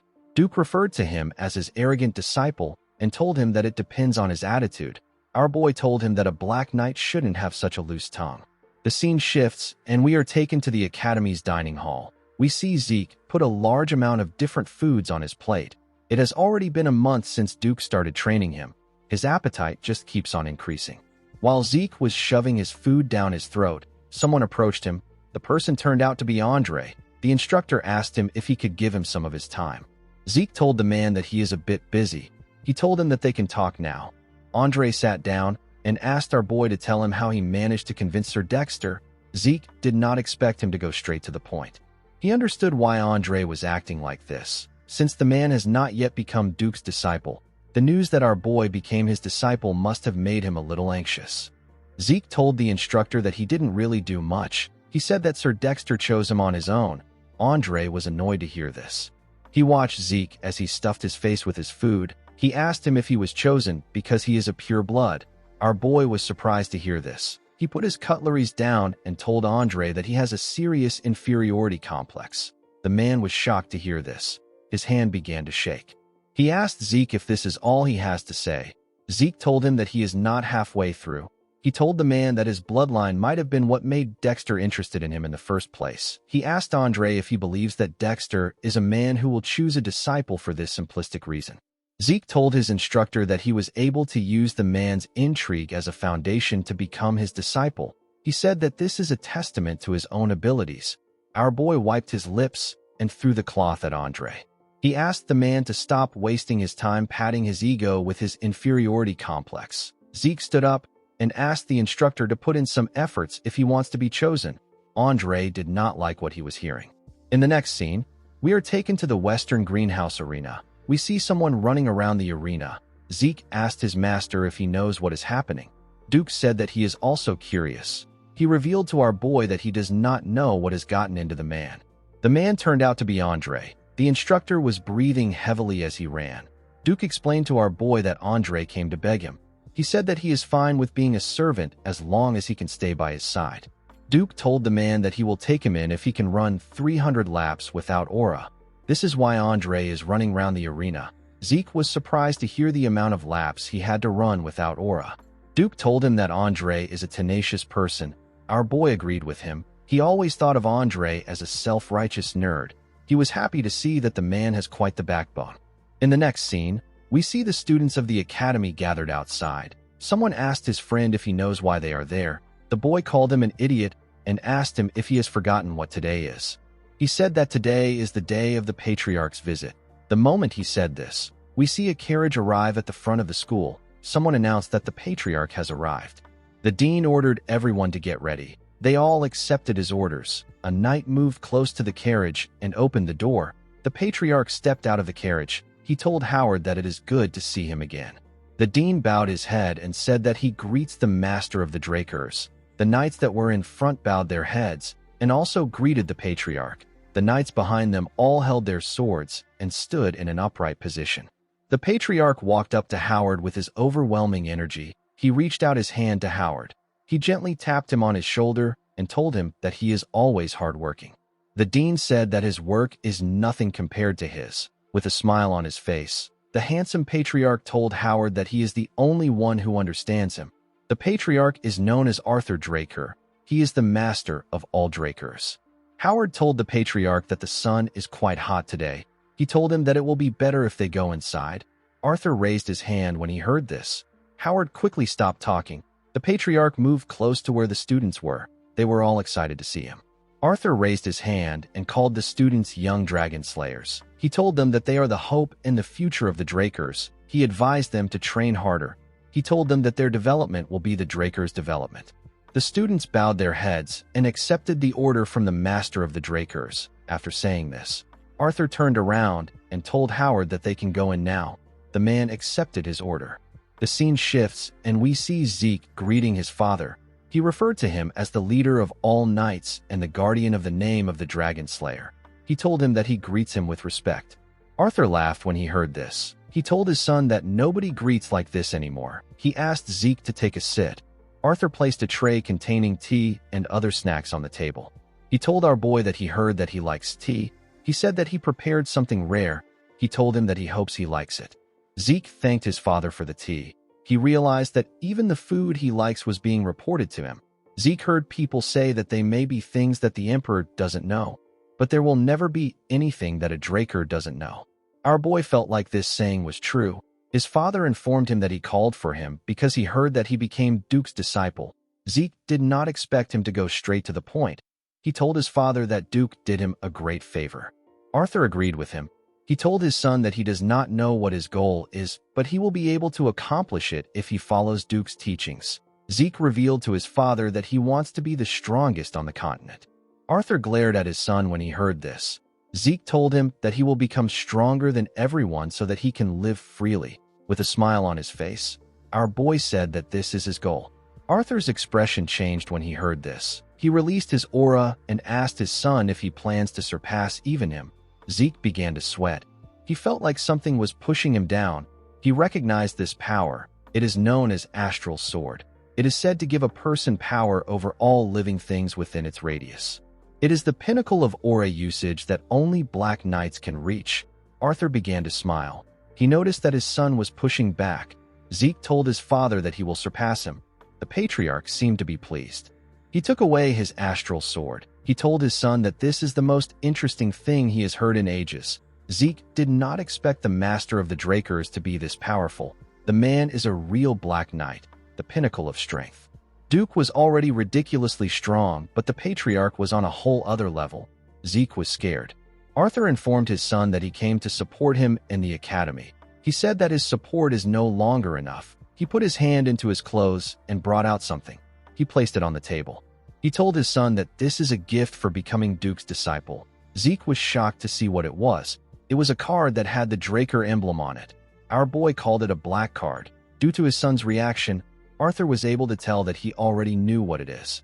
The black card is a credit card only given to a select few. Our boy never thought that he would get to see one in person. Just having the card gives one incredible benefits. The card also doesn't have a limit.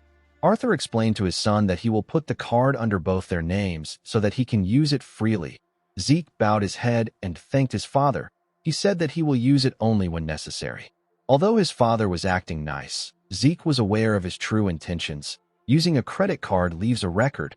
Arthur wanted to keep track of what his son is doing. Due to the fact that his father was using this method instead of opting for the Black Martial Squad, Zeke was able to deduce that his father must not yet see him as a threat. Arthur told Zeke that he doesn't want to waste any more of his time. He said that he must be busy training to become the strongest on the continent. He told our boy that he is excused. Zeke bowed his head and left the room. The patriarch rested his head on his chair. The moment he did this, Duke told him that he is sickening.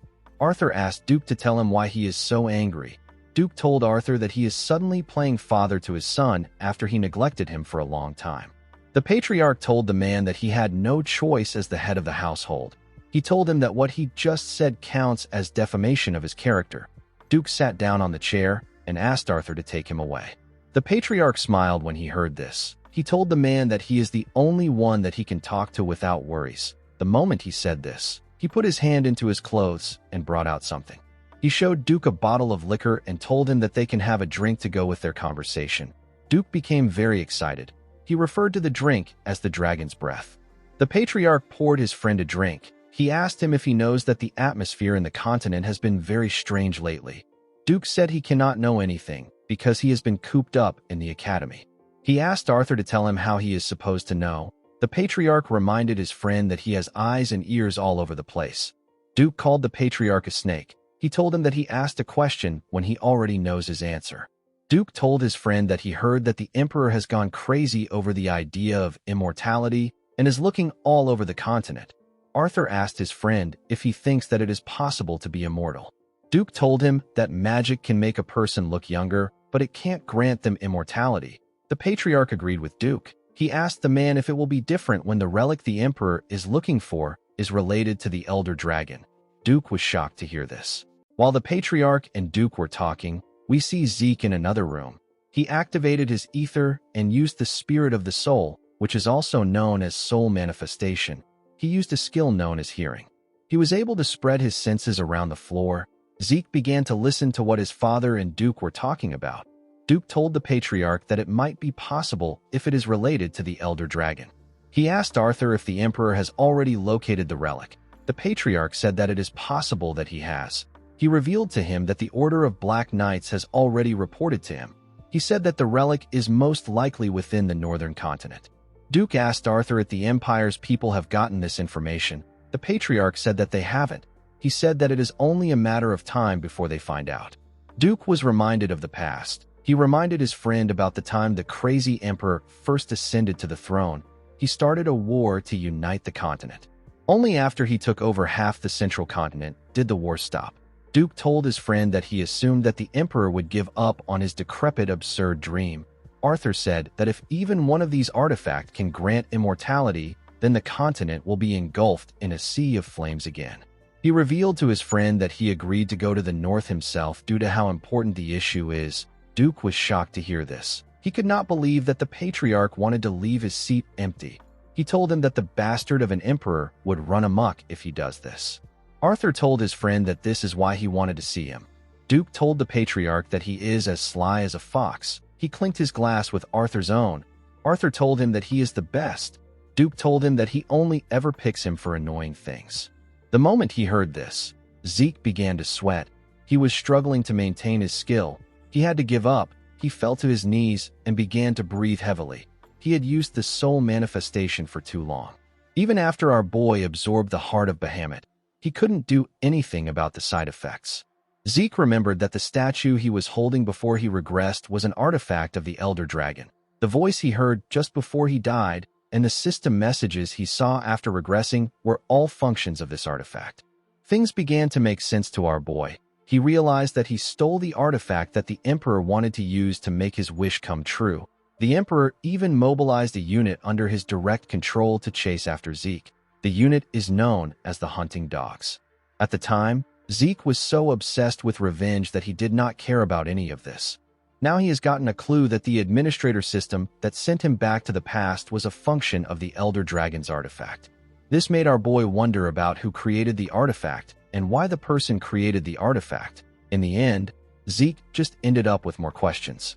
While our boy was thinking, Duke stepped out of the room with the patriarch. He told him that it was a good drink. He said that he will make his move immediately. Arthur told him that he will put his faith in him. As he walked towards the door of his room, Arthur stopped moving. He looked at another door in the hallway. Something was off about the room. Zeke was still thinking about his situation. He wondered about how the artifact of the Elder Dragon was related to immortality. While he was thinking, he sensed something. His father opened the door. Somehow, the room was empty. Arthur was relieved to see that there was no one there. Zeke had actually jumped out through the window. In the next scene, we see Zeke on the training ground. Someone knocks on the door. Our boy reminded Decker that he doesn't like to be disturbed when he is in the training hall. The man apologized to him. He told him that a fellow student has come looking for him. He asked Zeke if he should send the person away. Our boy was surprised to hear that someone came to look for him. He knew that he didn't have any friends in the academy. He asked Decker to let the person in.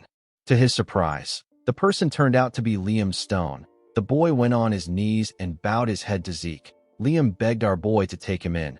Zeke remembered saving the boy from his cousin before. He realized that he should have just left him alone last time. He asked Liam to explain what he means. He asked him if he is trying to become his subordinate. Liam told him that he is correct. He pledged his allegiance to Zeke. Our boy asked him to tell him why he is not with Jakin. Liam scratched his hand on the hard concrete ground. He told Zeke that Jakin abandoned him. With a desperate look on his face, Liam said that he must go to Valhalla. He begged Zeke to take him in. Our boy remembered that Liam was like this too in his past life. He wondered why the boy was so obsessed with Valhalla. Zeke asked Liam if he is stupid. He asked him to go to the Turin or the Zimmons. He turned around and told Liam that he is not a support family. He told him that he won't be of any help to him in entering Valhalla. Zeke grabbed his sword and asked the boy to tell him how he is supposed to believe him. He told him that he could be a spy sent by Jakin. Liam was shocked to hear this. He took out a knife. He held his ear and cut it off with his own hand. He told Zeke that it is natural for him to doubt him. He promised to prove himself to him no matter what it takes. He said that he will cut off his tongue if he wants him to become mute. While shaking in pain, He told Zeke that he will cut off his foot if he wants him to become a cripple. He referred to our boy as his lord and told him that he will place his life in his hands. Zeke did not expect this. He remembered that he cut off one of Leon's ears before. He believed that Liam was trying to show him how serious he is. The boy begged Zeke to take him in. Our boy was reminded of the time he met his master. He told him that he wants to become stronger than anyone else. He begged his master to teach him. Liam continued begging Zeke. Our boy threw a sword at him. He told the boy that he will take him in if he manages to withstand even one strike from him. Liam was happy to hear this. He thanked our boy for the opportunity. Zeke asked the boy to get himself treated before he fights. After getting treated, Liam went back on the stage with some bandages tied to his head. The boy believed that one strike from Zeke would be easy because he is someone who can also use the Draker aura. However, now that he was standing in front of our boy, he realized that they were not in the same league. He could not believe that Zeke is actually the same age as him. He was scared. It became hard for him to breathe properly. Zeke charged at the boy. Liam raised his sword and managed to block the heavy attack. The attack sent waves around the training hall. Unfortunately for him, he could not withstand Zeke's attack. Our boy was able to push him back and knock his sword out of his hand. Zeke asked Liam if this is all he has. He told the boy that he is quite miserable. He told him that he can tell he is determined. He advised Liam to give up on going to Valhalla. The boy called out to Zeke. Our boy realized that Jaken must have really cast Liam aside. He remembered that Liam is a descendant from a very distant family. If he didn't become Jaken's attendant, he wouldn't have been able to enter the cradle. The academy is a place where power is limited. Even a direct descendant like Zeke was expelled in the past. It won't be odd if Liam is also expelled now. Zeke believed that the boy had to accept his fate. The moment he thought of this, he felt something. When he turned around, he saw Liam holding his leg. Zeke wondered why the boy was clinging on to him so desperately. In his past life, Liam was expelled from the academy and the order. His life fell to ruins. However, he managed to make his way up to the level of Red Knight and became known as the Mercenary King. With tears in his eyes, Liam begged Zeke to give him one more chance. Our boy realized that Liam doesn't intend to give up. He told the boy that he will give him another chance. Liam was shocked to hear this. Zeke told him that he has a condition. He reminded Liam that he said that he will cut his tongue if he wanted him to be mute, and he will cut his leg if he wants him to be a cripple. Our boy placed his hand on Liam's shoulder. He asked him to cut off his right arm right now. Liam became terrified when he heard this. Zeke asked him if something is wrong. He asked him if he values his right arm so much. Zeke knew that there was no way that Liam would do this if he is in his right mind. He was basically telling the boy to give up on being a swordsman. He stood up and told Liam that he has a lot of training to do. He asked him to get out if he cannot do it. Liam stood up and turned around. Zeke did not know why the boy was desperate, but he hoped that he wasn't too devastated. He knew that Liam would still become a Red Knight, even if he doesn't make it into Valhalla. To Zeke's surprise, Liam picked up his sword and stretched out his right arm. Zeke was shocked to see this. He did not expect him to be this crazy. He quickly charged at Liam. Before the boy could cut off his right arm, Zeke managed to hit the sword. He broke his blade. Liam was surprised to see that his arm was still there. Zeke grabbed the boy's clothes and asked him if he has lost his mind. He asked him to tell him what he will do if he went back on his word. With a sad look on his face, Liam told our boy that he is scared that he might lose something more important to him than his arm. Zeke did not understand what he was saying. He let go of him. He told him that he will throw him out if he does something this stupid again. He asked him to remember this. With a smile on his face, Liam asked Zeke if he will accept him. Our boy asked him to follow him. He told him that people won't think well of him if someone he calls his subordinate is missing a ear. In the next scene, we see the boys in the dining room of the Platinum Mansion. Liam was touching his ear. He asked Zeke if it is really alright for him to use such a valuable potion. Our boy told him that he is investing in him. He asked him not to worry about it. Zeke placed his tea on the table and asked Liam to tell him something. He asked the boy to tell him what is more valuable than his life. Liam became sad when he heard this. He told Zeke that it is his mother. He revealed to our boy that he heard that his mother collapsed from a high fever a few days after he was abandoned by Jaken. Fortunately, the fever left, but her entire body was covered in rose-like red spots. She was growing weaker by the day. The village healers don't know what the disease is called. Zeke asked him to tell him why he is so adamant about going to Valhalla. Liam said that Valhalla students and their families are offered the greatest medical treatments available on the continent. Zeke took out a pen and added some ink to it. He started writing on a paper. Periodic high fevers and rose-like red spots are symptoms of a certain disease. 5 years from now, the entire central continent will be plagued by the rose disease. It is a highly contagious disease with a high fatality rate. Countless people will lose their lives to this disease. Fortunately, a radical treatment will be invented, and it will put an end to the spread of the disease. When he was done writing, Zeke gave Liam the paper. He told him that it contains the method for producing the medicine that can heal his mother's illness. Our boy told him that it is not very difficult to make. He assured him that his village healers will be able to make it. Liam was shocked to hear this. He accepted the paper and thanked Zeke. He asked him about how he knows a cure when the healers didn't even know the name of the disease. The cure was invented by the genius alchemist brothers known as Al and Jeff. They invented it to cure the disease plaguing the central continent. However, the greedy Alchemist Association took advantage of the desperate people's lives to make profit. Upon learning this, the brothers publicly revealed the production method. The production method quickly spread across the continent to the point that even a warrior like Zeke got to know it. With a smile on his face, our boy told Liam that he knows an alchemist. He told the boy that he no longer needs to go to Valhalla or become his subordinate now that he has the treatment in his hands. Liam said that this is not true. He told Zeke that his life belongs to him already. He went on his knees and bowed his head. He referred to Zeke as his lord and swore a lifelong loyalty to him. Our boy smiled when he heard his oath of loyalty. He found it reassuring that the mercenary king from his past life was now his subordinate. He told Liam that he will abandon him if he lags behind. He asked him to follow him well. Liam said that he will.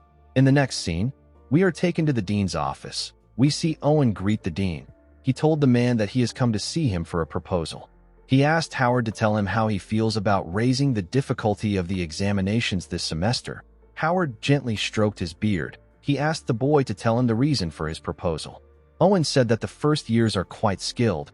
He told him that all the children from the great families are there, and there are 2 pure-blood awakeners.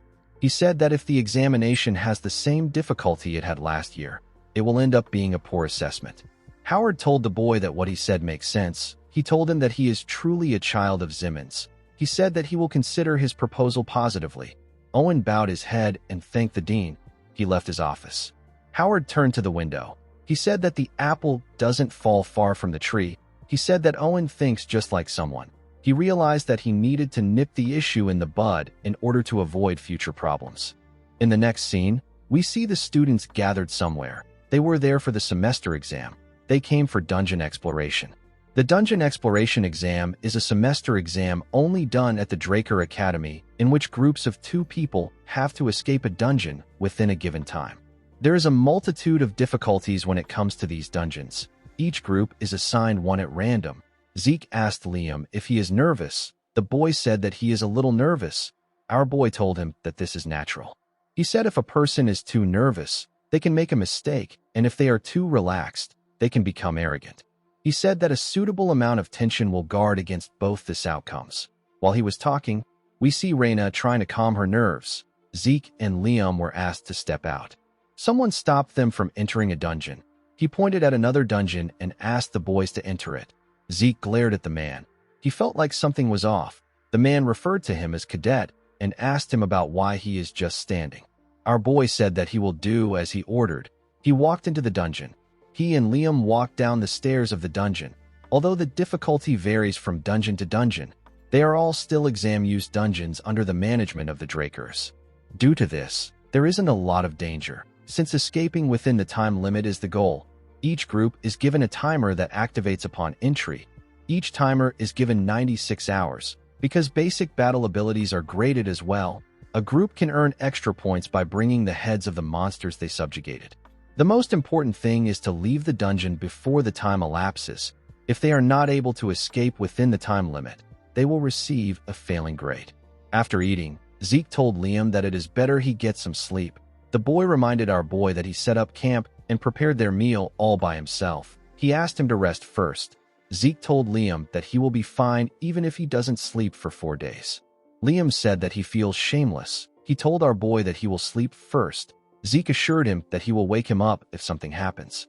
After Liam slept, our boy watched the campfire. He looked at their timer. He noticed that it has been 16 hours since they entered the dungeon.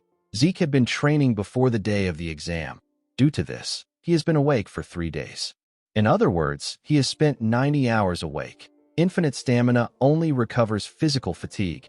It does not recover mental fatigue. Within a dungeon where a person doesn't know what to expect, our boy believed that he needed to reduce as many risk factors as possible. As he slowly dozed off, our boy remembered that he will switch out with Liam once he wakes up.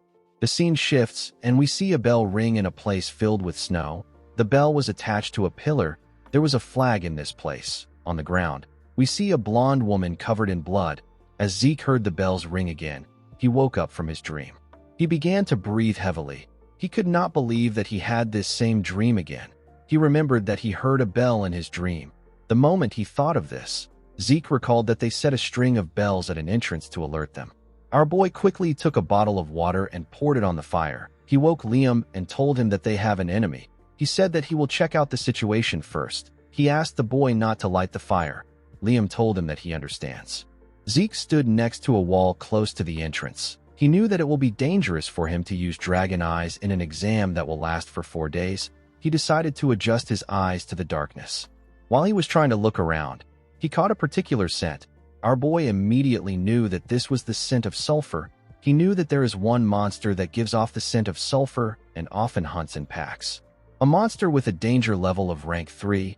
This monster is the dog from hell. It is known as a hellhound. Our boy remembered that Reyna hunted an orc in his past life, but he never expected hellhounds to be in the dungeon. He quickly took out his sword. While listening to the monster's sound, Zeke noticed something odd. The leader of a hellhound pack will weigh several hundred kilograms at most. Judging from the echoes, it sounded like it weighs several tons. Our boy wondered if it is a mutant. He used his sword to carefully mirror the entrance in front of their room. He saw something shocking. He did not expect to see this monster. The monster charged at the entrance. Our boy quickly jumped back. Liam grabbed his sword and took a stance. Zeke managed to stop himself when he got close to Liam. The boy asked Zeke if he is all right. Our boy remembered that the instructor who asked them to step into this dungeon had the emblem of the Zimmons on him. He called the Zimmons crazy bastards. He wondered about what they were planning. The head of the hellhound leader stepped into the room. It turns out that another monster was holding this head. The monster threw away the hellhound and screamed loudly. It was holding a giant club. Zeke realized that the Zimmons are out to kill him. Liam was surprised to see a troll. Trolls are rank 1 monsters. They are dangerous to the point where they can casually eat orcs and hellhounds. Liam moved in front of Zeke. He told him that he will act as a decoy. He asked him to use the opportunity to flee. Our boy smiled when he heard this. He asked Liam to not say something so depressing. He stood up and told him that he is not a lord who abandons his subordinate. Zeke asked Liam to not believe in him. He asked him to believe in his own efforts. He told him that he is not weak. He asked the boy to do whatever he likes. He assured Liam that he will support him. The boy smiled when he heard this. He thanked his lord. The two of them charged at the troll. They both landed several slashes on the monster. Our boy attacked the troll from the air while Liam attacked it from below.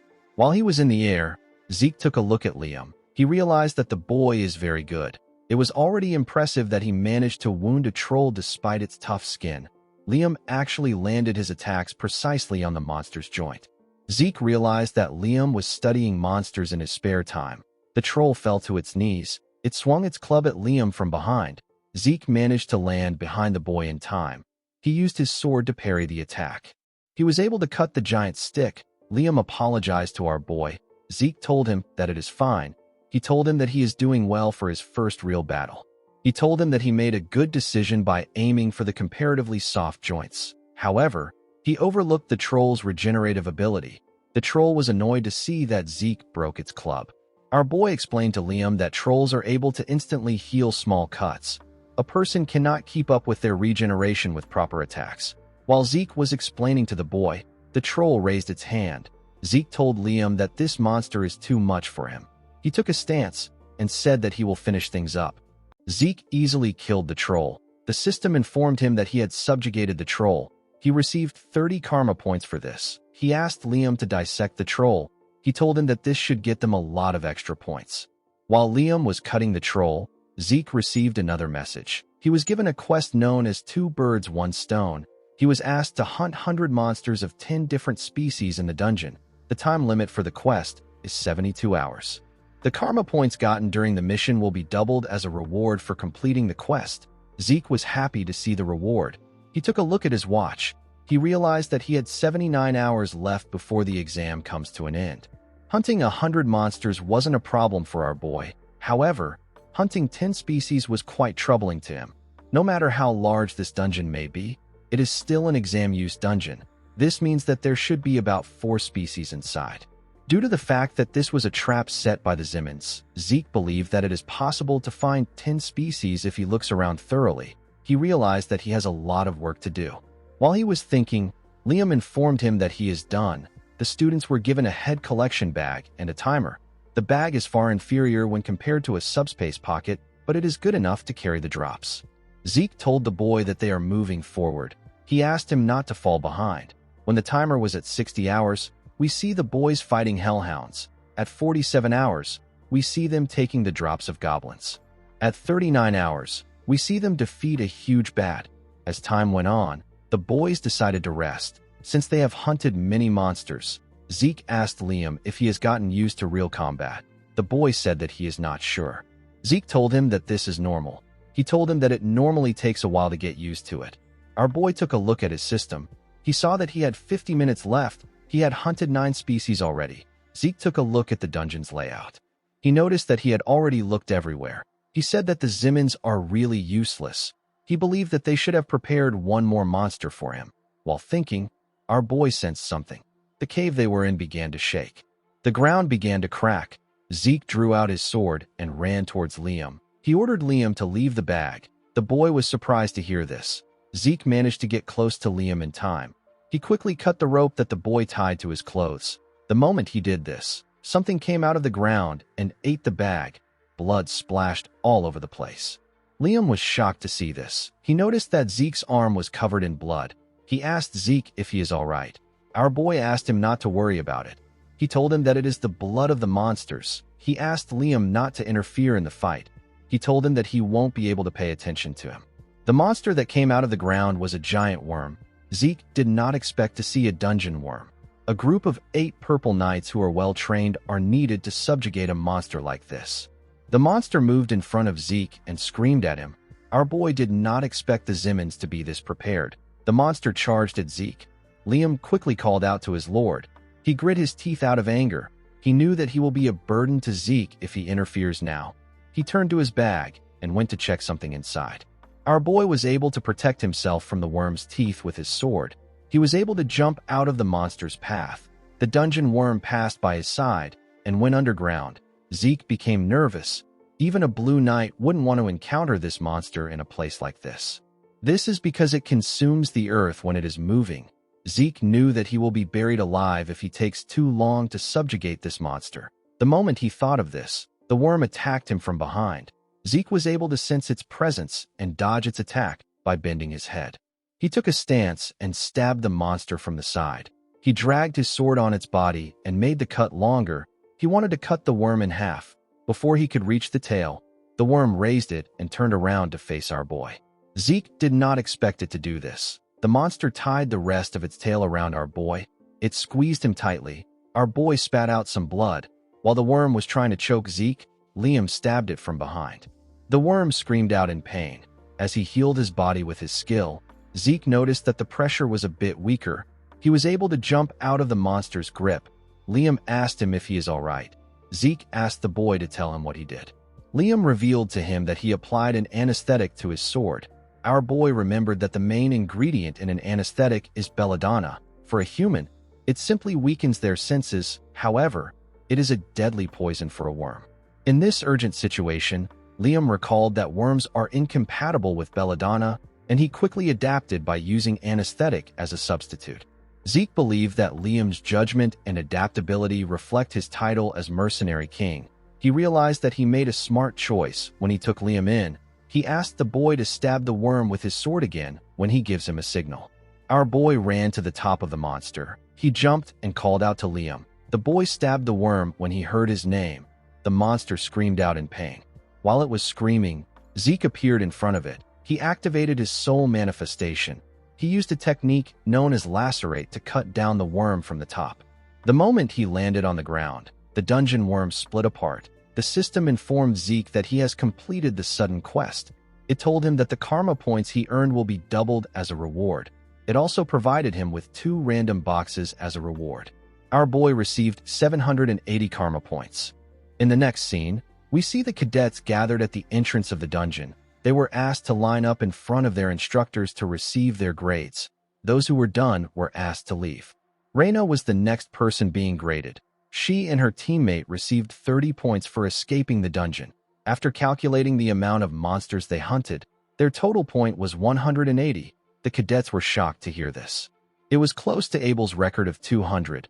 They said that purebloods are on a different level. The instructor commended Reina for surpassing the passing grade of 130 points. The girl thanked him for his praise. After Reina, Owen and his teammate were graded. They received a total of 120 points. They surpassed the passing grade of 70 points. The instructor commended them on their efforts. Owen's teammate was very happy with his score. Owen hated it. He turned to Reina. He saw her talking to members of her clan.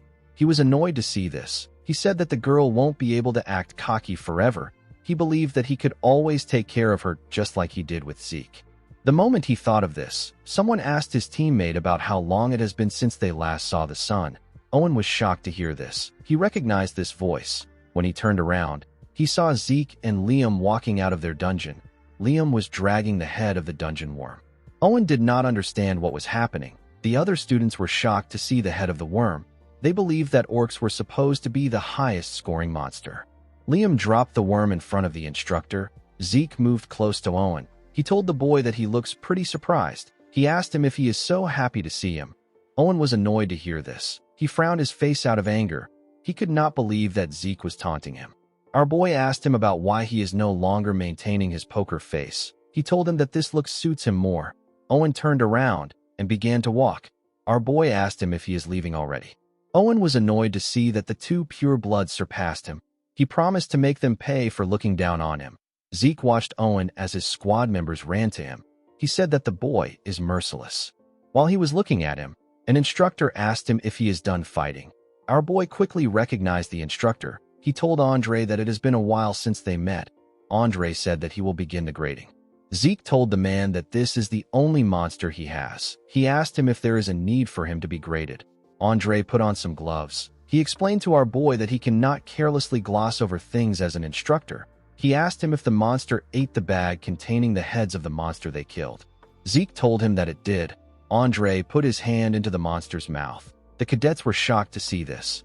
Our boy realized that he got lucky. They lost all the heads they gathered in the last 4 days because of the dungeon worm. Since they couldn't afford to receive a failing grade, they had to take the head of the dungeon worm with them. Zeke knew that no other instructor would inspect the flesh and skin stuck between the teeth except Andre. After he was done inspecting, Andre confirmed that they hunted gremlins, goblins, hellhound, hobgoblins, orcs, and a troll. The other cadets were shocked to hear this. They could not believe that Zeke and Liam fought a troll.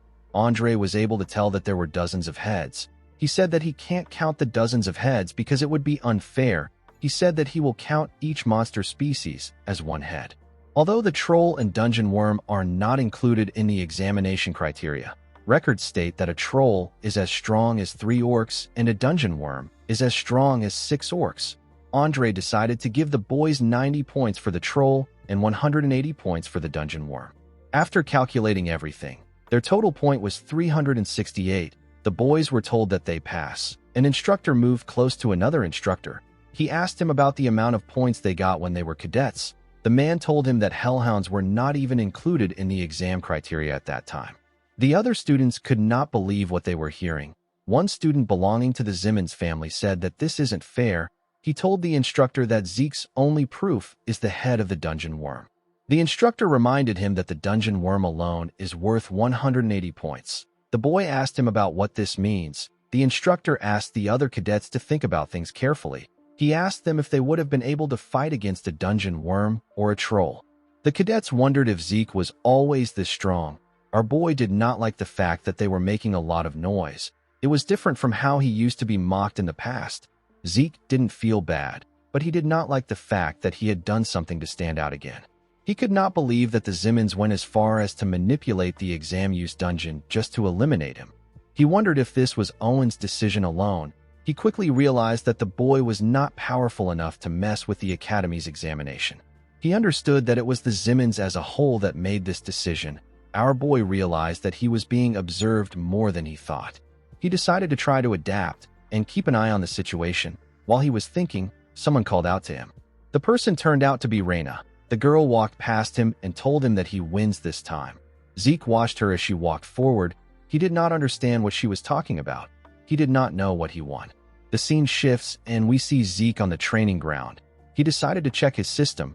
He took a look at a draconian skill known as gluttony, which allows him to eat a lot and digest a lot.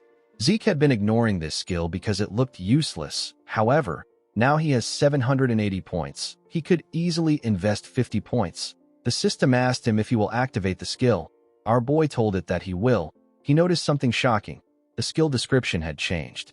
The system explained to him that when he is in a state of gluttony, he will be able to eat and digest anything and convert it into energy. If he consumes a monster with bloodline abilities, he will be able to absorb that monster's ability. Zeke smiled when he saw that he could absorb the ability of a monster. He realized that he should have activated this skill before he went for the exam. He decided to test the skill. He wanted to see what energy conversion is like. He brought out a piece of meat from his inventory. The moment he did this, the skill got activated. Something pulled the meat from his hand.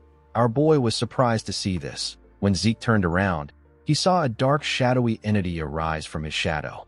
The shadow was swallowing the meat. Our boy did not know what he was looking at. It was as if the jerky was being swallowed by a bog. While he was looking at the shadow, the system informed him that he has recovered energy from the energy he absorbed. A small golden light shined around him. Zeke noticed that his migraine was gone. It was as if he took a nap. Although it was small, he could feel that his mental fatigue has been reduced as well. He also felt like his whole body has been rejuvenated. His mental fatigue, physical fatigue, and even his ether has recovered a little. Zeke reactivated the skill. He began to pour more meat into the shadow. He realized that it was worth the 50 points.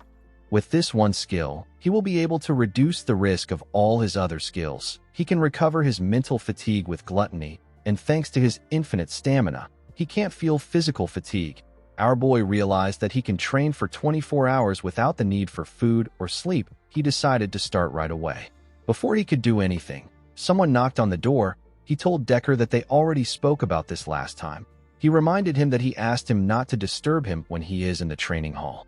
The man informed him that he has brought some important news. He revealed to Zeke that his sword has been completed. Our boy became excited. In the next scene, we are taken to Galleon's shop. Zeke told the man that he heard his sword is complete. Galleon asked him to give him a moment.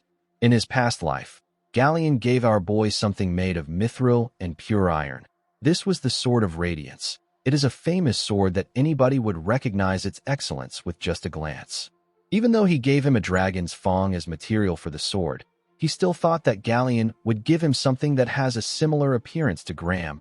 Unfortunately for him, the blacksmith gave him something else. This new sword was dark, and it did not look anything like Graham. It had a unique energy around it. Zeke picked it up to check it out. Only judging by its appearance, it was not a very pretty sword. He asked Galleon if he did not sharpen it on purpose. The blacksmith told him that it is supposed to be like this. Zeke placed the sword down. He asked the blacksmith if this is the sword that he believes suits him best. Galleon told him that he is correct. He found Zeke to be weird. Most people would have been bewildered at his words, but our boy easily understood what he was getting at. Galleon realized that Zeke was the only one fitting to do something. He revealed to our boy that the sword doesn't have a name yet. He said that he has tried to name it, but no matter how hard he tries, he can't think of a good name. He asked Zeke if he can name the sword. Our boy was surprised to hear this. He did not expect Galleon to ask him to do this. In his past life, Galleon came up with Graham the Sword of Radiance by himself. Our boy found it odd that Galleon can't think of a name.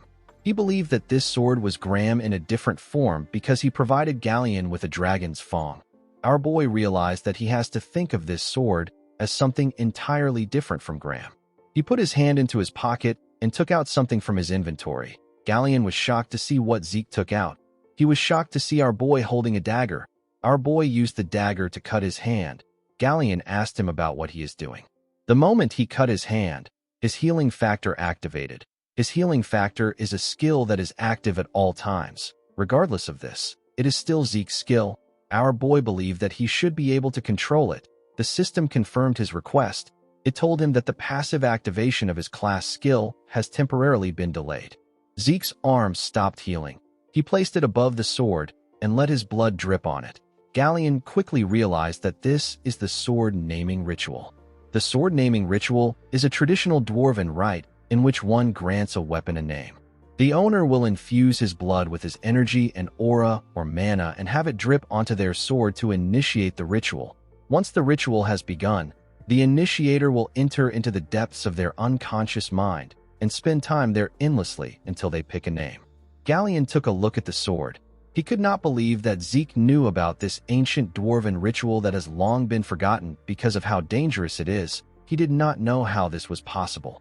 Zeke fell into his mind. Hundreds of characters appeared in front of him, of the countless names whirling around him. He must pick one name that will stay with him. For the sake of his new sword, he must pick a new name. As Zeke fell deeper into his mind, he saw more names. When he reached a point in his consciousness, our boy found the perfect name. He named the sword the Stygian Blade Bahamut. When he opened his eyes, the system informed him that it has registered Bahamut as an item.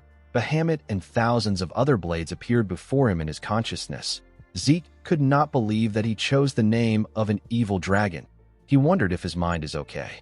In the next scene, we see Galleon help Zeke wrap his hand with bandages. He told our boy that he is amazing. He told him that he knows about a ritual that even dwarves barely know about. Zeke told him that he came across it while studying dwarven history. Galleon asked our boy if he can rest there for a moment. He told him that he has something he wants to give him. Zeke asked him not to worry about it. He told him that he can take his time. The man thanked him for his patience. Our boy took a look at his arm. He remembered the system telling him that he has temporarily stopped his healing factor skill. The fact that he could suppress the activation of a passive skill was a big deal to him. This means that he will be able to avoid other people having to find out about his abilities just like Duke did. Our boy believed that there was no need for him to show all his cards. Although he felt bad for Galleon, Zeke was still going to take off the bandages when he returns to the academy. While thinking, our boy realized that he needed to check out the sword. According to the system, Stygian Blade Bahamut is a blade forged in the mana of the blue flame by an outstanding craftsman with soul vision using the strongest form of the cursed light dragon. The properties of the sword are indestructible and aura conversion. It also had some special notes which will be released depending on Zeke's growth. Zeke was surprised to see this. He had never heard of a weapon like this before. Although it was made with a dragon's fang, our boy did not expect it to be indestructible. This was just unbelievable. Our boy picked up the sword and smiled when he looked at it. He was happy to see that the sword possessed the most important thing he needed. The sword had aura conversion. The reason Zeke overexerted himself to create magic circuits for Galleon when commissioning this sword was partly because of his incredible abilities and also because of Graham's core ability, which is aura conversion. Mana, ether, or any other kind of energy will be converted to aura thanks to this property. Our boy closed his eyes and activated his ether. He pushed the energy into the sword. The sword immediately converted it into aura. As someone born without the ability to use aura, this is what allowed him to reach the level of Red Knight. While Zeke was circulating his energy, Galleon stepped into the room with something. He apologized for spending some time to find it. The man was surprised to see our boy's aura. Zeke welcomed him back. Galleon noticed that the sword is wrapped around a clear aura. He could not believe that our boy has already overcome what Purple Knights struggle with. Zeke told the blacksmith that he has made a truly absurd sword. He commended him on his work. The man said that it is nothing when compared to the furnace. He presented Zeke with a sheath and asked him to take a look at it. Zeke found it odd that Galleon was asking him to look at a sheath. Galleon revealed to him that the sheath was personally crafted by his master. Our boy realized that he has never heard anything about Galleon's master even in his past life. He took a look at the name written at the back of the sheath. The sheath was made by someone known as Golan Jobert. Zeke was shocked to see this name. It is the name of a person who is at the pinnacle of blacksmithing. Golan Jobert is currently the greatest blacksmith on the continent. He is unrivaled even among dwarves. Golan's creations were all created near perfectly and bear special abilities. Collectors will pay hundreds of gold to get their hand on these creations. Zeke told Galleon that he did not know that he was Golan's disciple. The man was surprised to hear this. He realized that our boy read the name on the back. He asked our boy if he can also read Dwarven language as well. Zeke told Galleon that this must not be a simple sheath if it was made by Golan. With a smile on his face, the man told him that he is correct. He explained to him that he can transform the sheath into a shield by using the dial located by the opening of the sheath. The moment he said this, he moved the dial and turned the sheath into a shield. Galleon revealed to Zeke that it is made with mithril and wyvern bones, so it can take a good amount of damage. He told our boy that the shield will turn back to a sheath if he turns the dial on the shield's handle. Zeke was very impressed. Galleon told him that this is nothing compared to the grace he has shown him. He asked Zeke to take the sheath. He told him that it is a gift.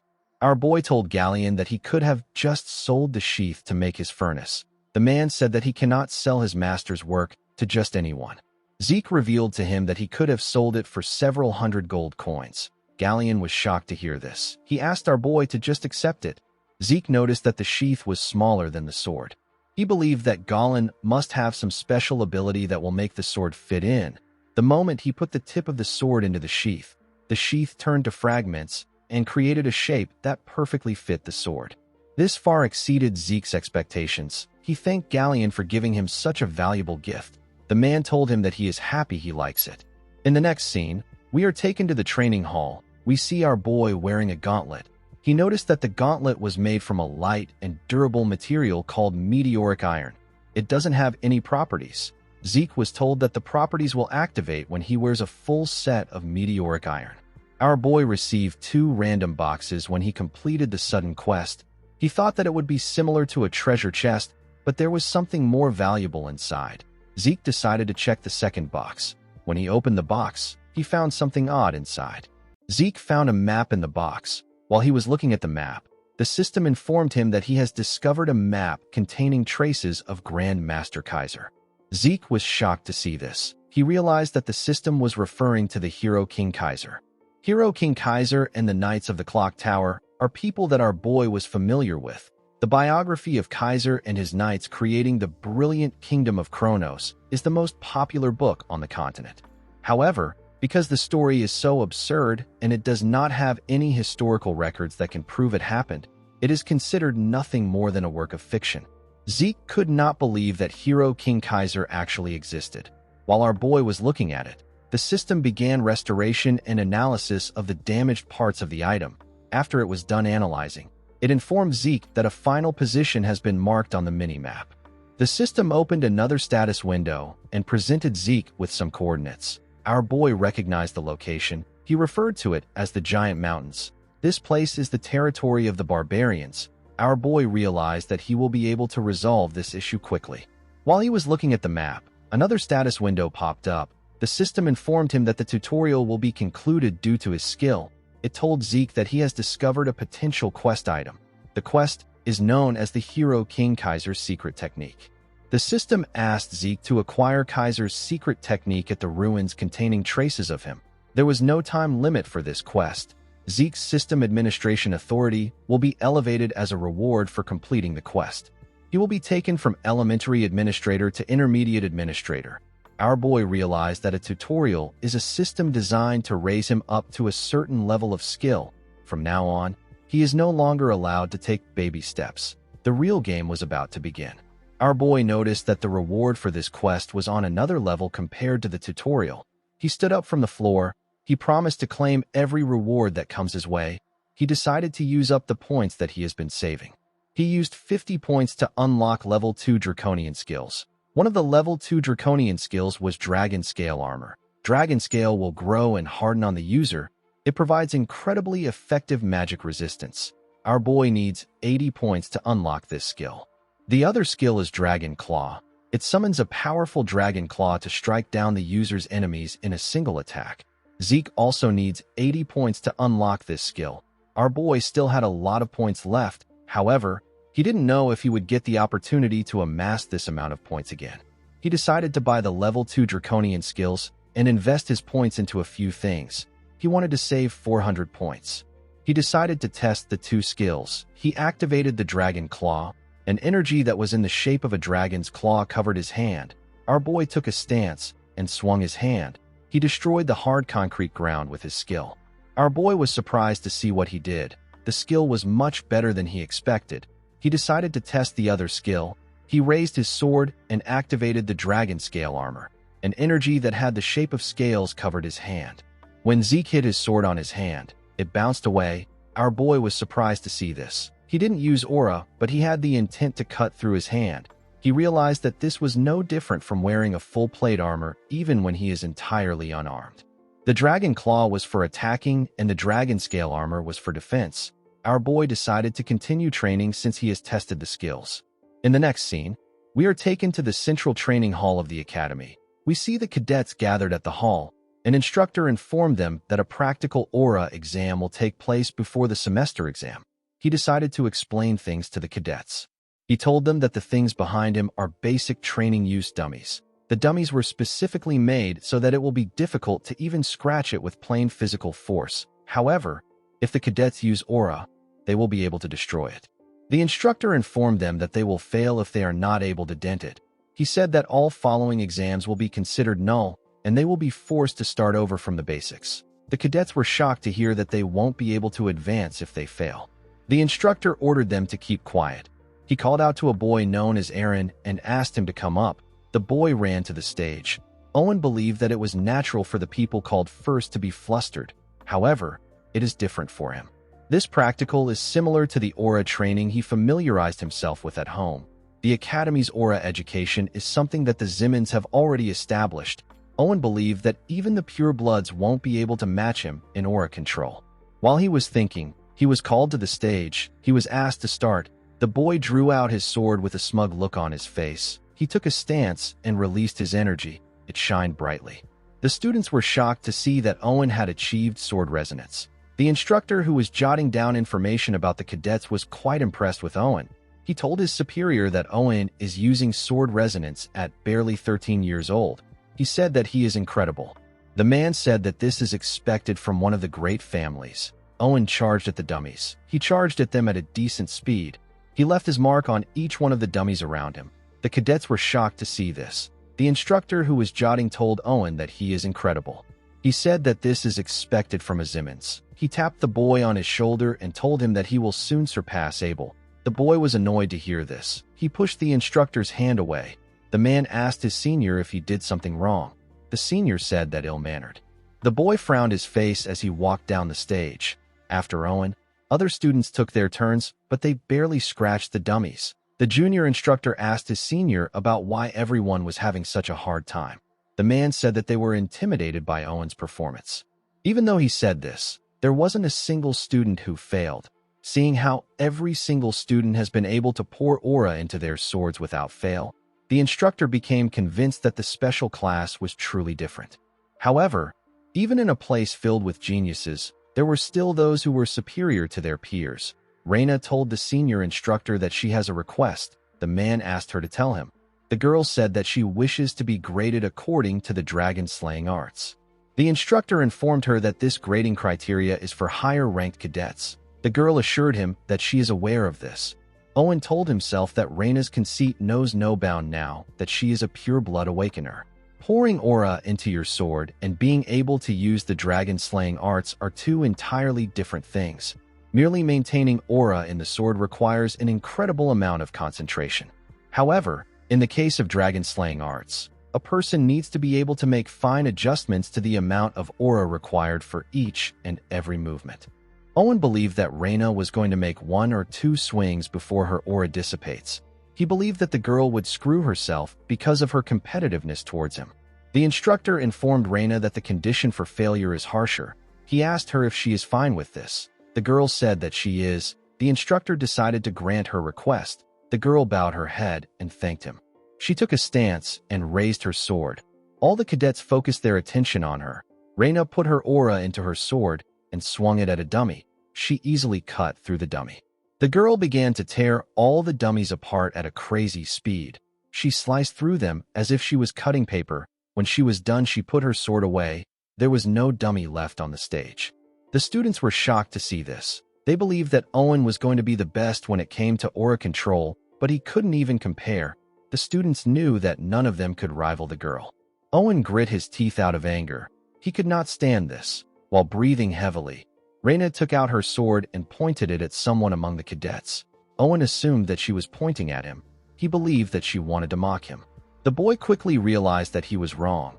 He turned around in fear. He realized that Reina never had any interest in him from the beginning. She was only focused on Zeke. Our boy did not expect her to point at him. He couldn't ignore her since she was glaring intensely at him. He decided to meet up with her expectations a bit. He told the instructor that he will also like to be graded according to the dragon-slaying arts criteria. The junior instructor was annoyed to hear this. He asked Zeke if he is taking the dragon-slaying arts lightly, because Reina did it so easily. He informed our boy that Reina is a pureblood. The senior instructor cut him off and told Zeke that he will be given the same conditions as Reina. He asked our boy if he is fine with this. With a smile on his face, Zeke told him that it is good with him. The junior instructor asked his senior to tell him why he accepted Zeke's request. He said that all attendance has been processed, and he has never seen Zeke attend the class even once. The senior revealed to him that our boy won a bet against instructor Andre. He told him that he doesn't know about it because he was just assigned there recently. He revealed to his junior that Zeke is the Golden Light Pure Blood Awakener. He is also the unprecedented recruit who broke Abel's record in the dungeon escape exam. The senior told the man that he is looking at Zeke Draker. Our boy closed his eyes and circulated his ether. The system informed him that Bahamut has detected ether. It told him that the sword's aura conversion ability has been activated. Zeke covered his sword with aura. It was a bit difficult for him to control his strength. He was able to put in the right amount of aura. When our boy raised his sword, Reina was startled. She recognized the technique he was about to use. Zeke took a stance and raised his sword up. He decided to use the first verse of Chapter 1 of the Dragon-Slaying Arts. The technique is known as Sky Slice Stance. Reina realized that our boy technique was comparable to hers. She quickly realized that she was wrong. It was actually on the same level as Andre's technique. Zeke easily tore through the dummies at a crazy speed. He moved very fast with his huge sword. Our boy practiced the dragon-slaying arts so thoroughly during the 2 years before he regressed that he can do this in his sleep. His sword and movements, his positioning and footwork, even the flow of his aura was trained to perfection. These things are ingrained into his body to the point that it doesn't even require conscious thought. Zeke was extremely bored with the dragon-slaying arts, but starting over from the basics made it more interesting to him. After he was done tearing through the dummies, he put his sword away. He believed that this would be enough to stir up Reina. The cadets could not believe that Zeke wrapped his sword in aura. They did not expect Zeke to be on the level of a purple knight. Our boy quickly realized that he messed up. He turned around to look at the dummies. He wondered if he got too absorbed in the test. His aura ended up leaking out unconsciously. He wanted to do something on the same level as Reina, but he ended up standing out again. The instructors could not believe their eyes. They could not believe that a first-year student is a purple knight. Owen began to shake. The boy became hopeless. He could not catch up to the 2 geniuses in his class. Reina actually became excited. She was happy to see her rival ahead of her. In the next scene, we see Zeke having tea with the dean in his office. Howard informed our boy that he heard about his participation in the semester exam. He told him that he got some very surprising results. Our boy told him that he was simply lucky. Howard laughed when he heard this. He said that luck does not make a person reach the level of a purple knight at age 13. The man took a sip of his tea and asked Zeke to tell him how he feels about taking the grade advancement exam. Zeke asked him if he will skip a grade with this exam. Howard explained to him that it can be more than 1 grade. He told him that it depends on his performance. He told him that it is a system designed for remarkable cadets like him. Zeke knew that Howard would come looking for him because he stood out more than he planned, but he did not expect the man to take his bait so fast. With a smile on his face, Zeke told the dean that he will take the exam. As he walked out of his building, Zeke realized that Howard has something planned. He decided to play along with the man. After Zeke left, Howard turned to the window and took out something from his clothes. He took out a stone. He used the stone to inform someone that Zeke and Reina have decided to take the exam. The person gave him some orders. Howard told the person that he understands. He said that he will take some measures. With a smile on his face, Howard said that things are getting interesting. The scene shifts, and we are taken to the upper-class training hall of the academy. We see Zeke and Raina inside the hall. The girl was staring at our boy, but he looked away. He wished she could pretend that she was not staring at him. While he was looking away, someone apologized to them for making them wait. He presented their examiner to them. He introduced the man as an upper-class knight from the main family. The knight had white hair and a scar on his face. He was introduced as Sir Al Draker. Zeke was shocked to see the man. He quickly realized that he was looking at Dieback Blade. The scene shifts, and we are taken to the past. We see an older Al carrying a dead young boy in a destroyed town. While Al was digging a hole for the boy with his hands, someone walked up to him from behind. The person turned out to be the older Zeke. Our boy quickly recognized the Draker uniform on the man. He grabbed his sword and called Al a damn dog of the Empire. He asked him about what he is doing there. Al didn't say anything. He just continued digging a hole. Zeke saw the dead boy next to the man. When he turned to the side, he saw a large amount of graves that Al had made with his hands. While the man was still digging, our boy pushed a shovel into the ground. Al quickly covered his hand with aura when he heard the sound of the shovel. Zeke asked the man if he needs help. He pushed his shovel into the ground and began to dig. He told Al that he will help him even if he says no. Al did not expect this. Our boy introduced himself as Zeke Murray. He said that he is a member of the Northern Allied Forces. He asked Al if he is a Draker. The man said that he is no longer a Draker. He said that he left. Zeke revealed to him that he also did the same. He asked the man to tell him what he wants him to call him. Al asked him to call him Dieback Blade. In the present, Zeke was surprised to find out that his real name was Owl. He believed that it fit the Kurt Dieback Blade perfectly. Our boy and Raina bowed their heads to greet the man. Zeke did not expect them to bring an upper-class knight for a first-year grade advancement exam. The supporting pillars of the Drakers are the upper-class knights. One must possess power and experience equally in order to be granted this title. It is a high-ranking position. An instructor explained to Zeke and Raina that the examination method is one that is familiar to the alumni of the Cradle. It is a swordsmanship battle. He told them that they can continue as long as they don't lose consciousness or give up. He advised them to do their best. Raina placed her hand on her sword. She said that she will go first. Al declined her request. He told her that there is no need to fight separately. With a serious look on his face, he asked Zeke and Raina to fight him together. Raina was annoyed to hear this. She wanted to charge at him. Zeke placed his hand on her shoulder and asked her not to get too heated up. He told her that she should be aware of the difference in their skills. He revealed to Raina that the test has already began. He explained to her that she would have lost some points if she had failed to control her anger and charged at the man. When Raina heard this, she turned around. She saw that the instructor was jotting down things that were happening. She took a deep breath and calmed herself. She asked Zeke about what they should do. Our boy was impressed that the genius was able to make a quick judgment. He revealed to her that there is a perfect strategy that they can use in this situation. He said that they have to get one strike in. The two of them surrounded the man. Al drew his sword. Zeke found his sword to be weird. It only had a single edge. It came from the Eastern Empire. It is known as the Wando. Our boy realized that Al has been using the sword since he was young. He noticed that Raina was looking down a bit. He realized that her pride has been hurt. However, Zeke didn't care because pride and honor is worthless to the weak. He hoped that she wouldn't make things personal and she would just focus on the strategy. Zeke and Raina charged at Al at the same time. Al was able to block our boy's attack first. Raina tried to use the opportunity to attack him, but he blocked the attack too. She attacked him again from behind, but the man was able to block it again. The girl was impressed with the power of an upper-class knight. Zeke advised her to focus on attacking Al's blind spots. Raina was not able to land any effective blows on him. She was not even able to scratch him. She decided to attack the man with the intent to kill.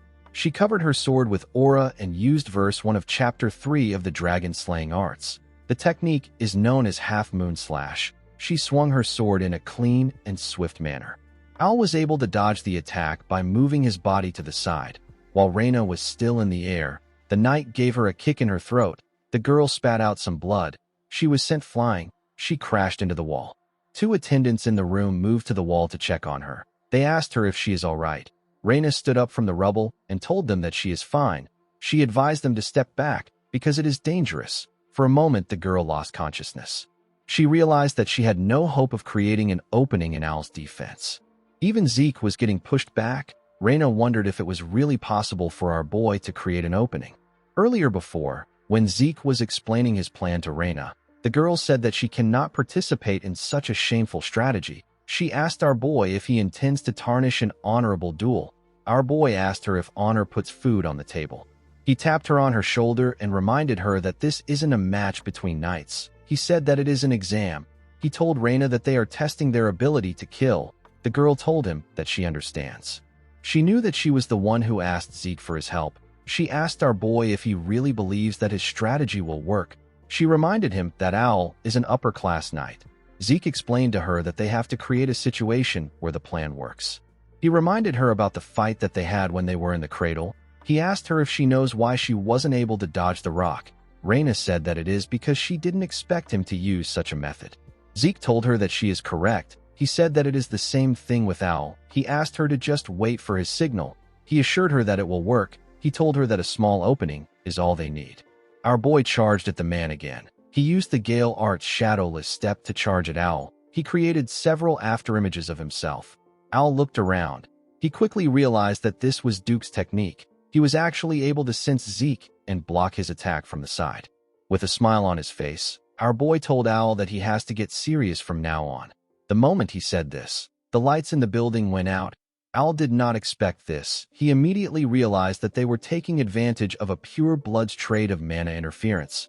He knew that Reina was the one responsible for this. He pushed Zeke back. Our boy charged at him again in the darkness, but the man was still able to block his attacks. He believed that this was a childish ploy.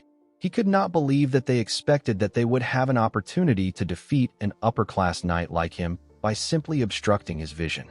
While he was blocking the attacks, the man got a strange feeling.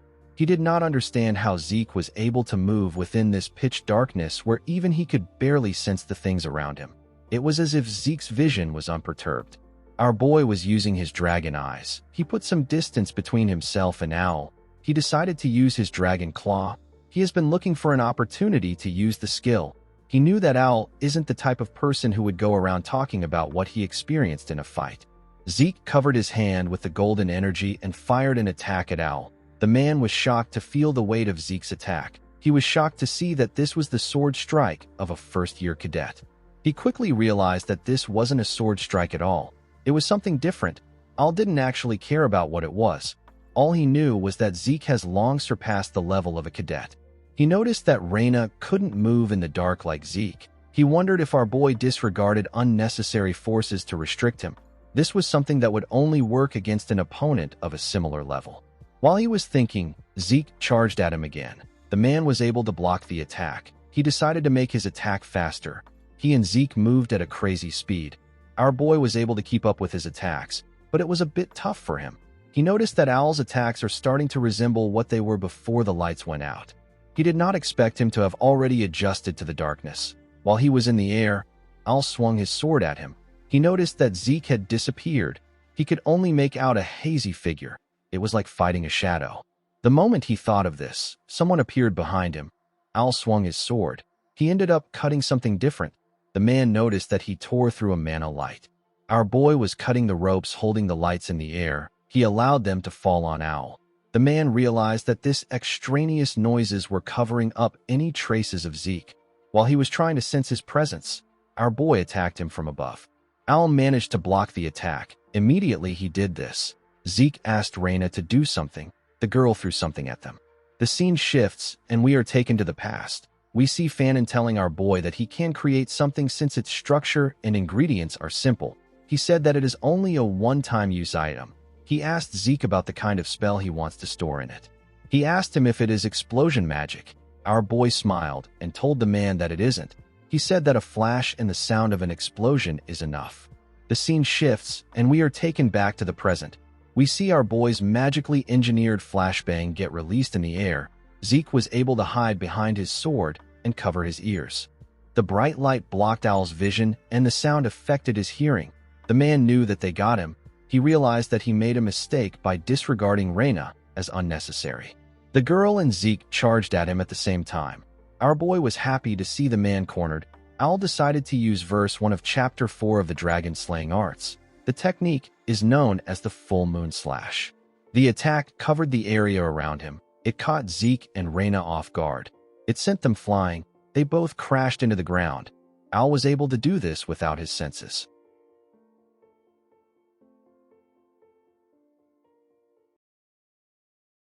Guys, we have come to the end of our video. If you guys want more of this recap, let me know in the comments section. Don't forget to like and smash that subscribe button for more recaps. See you guys later.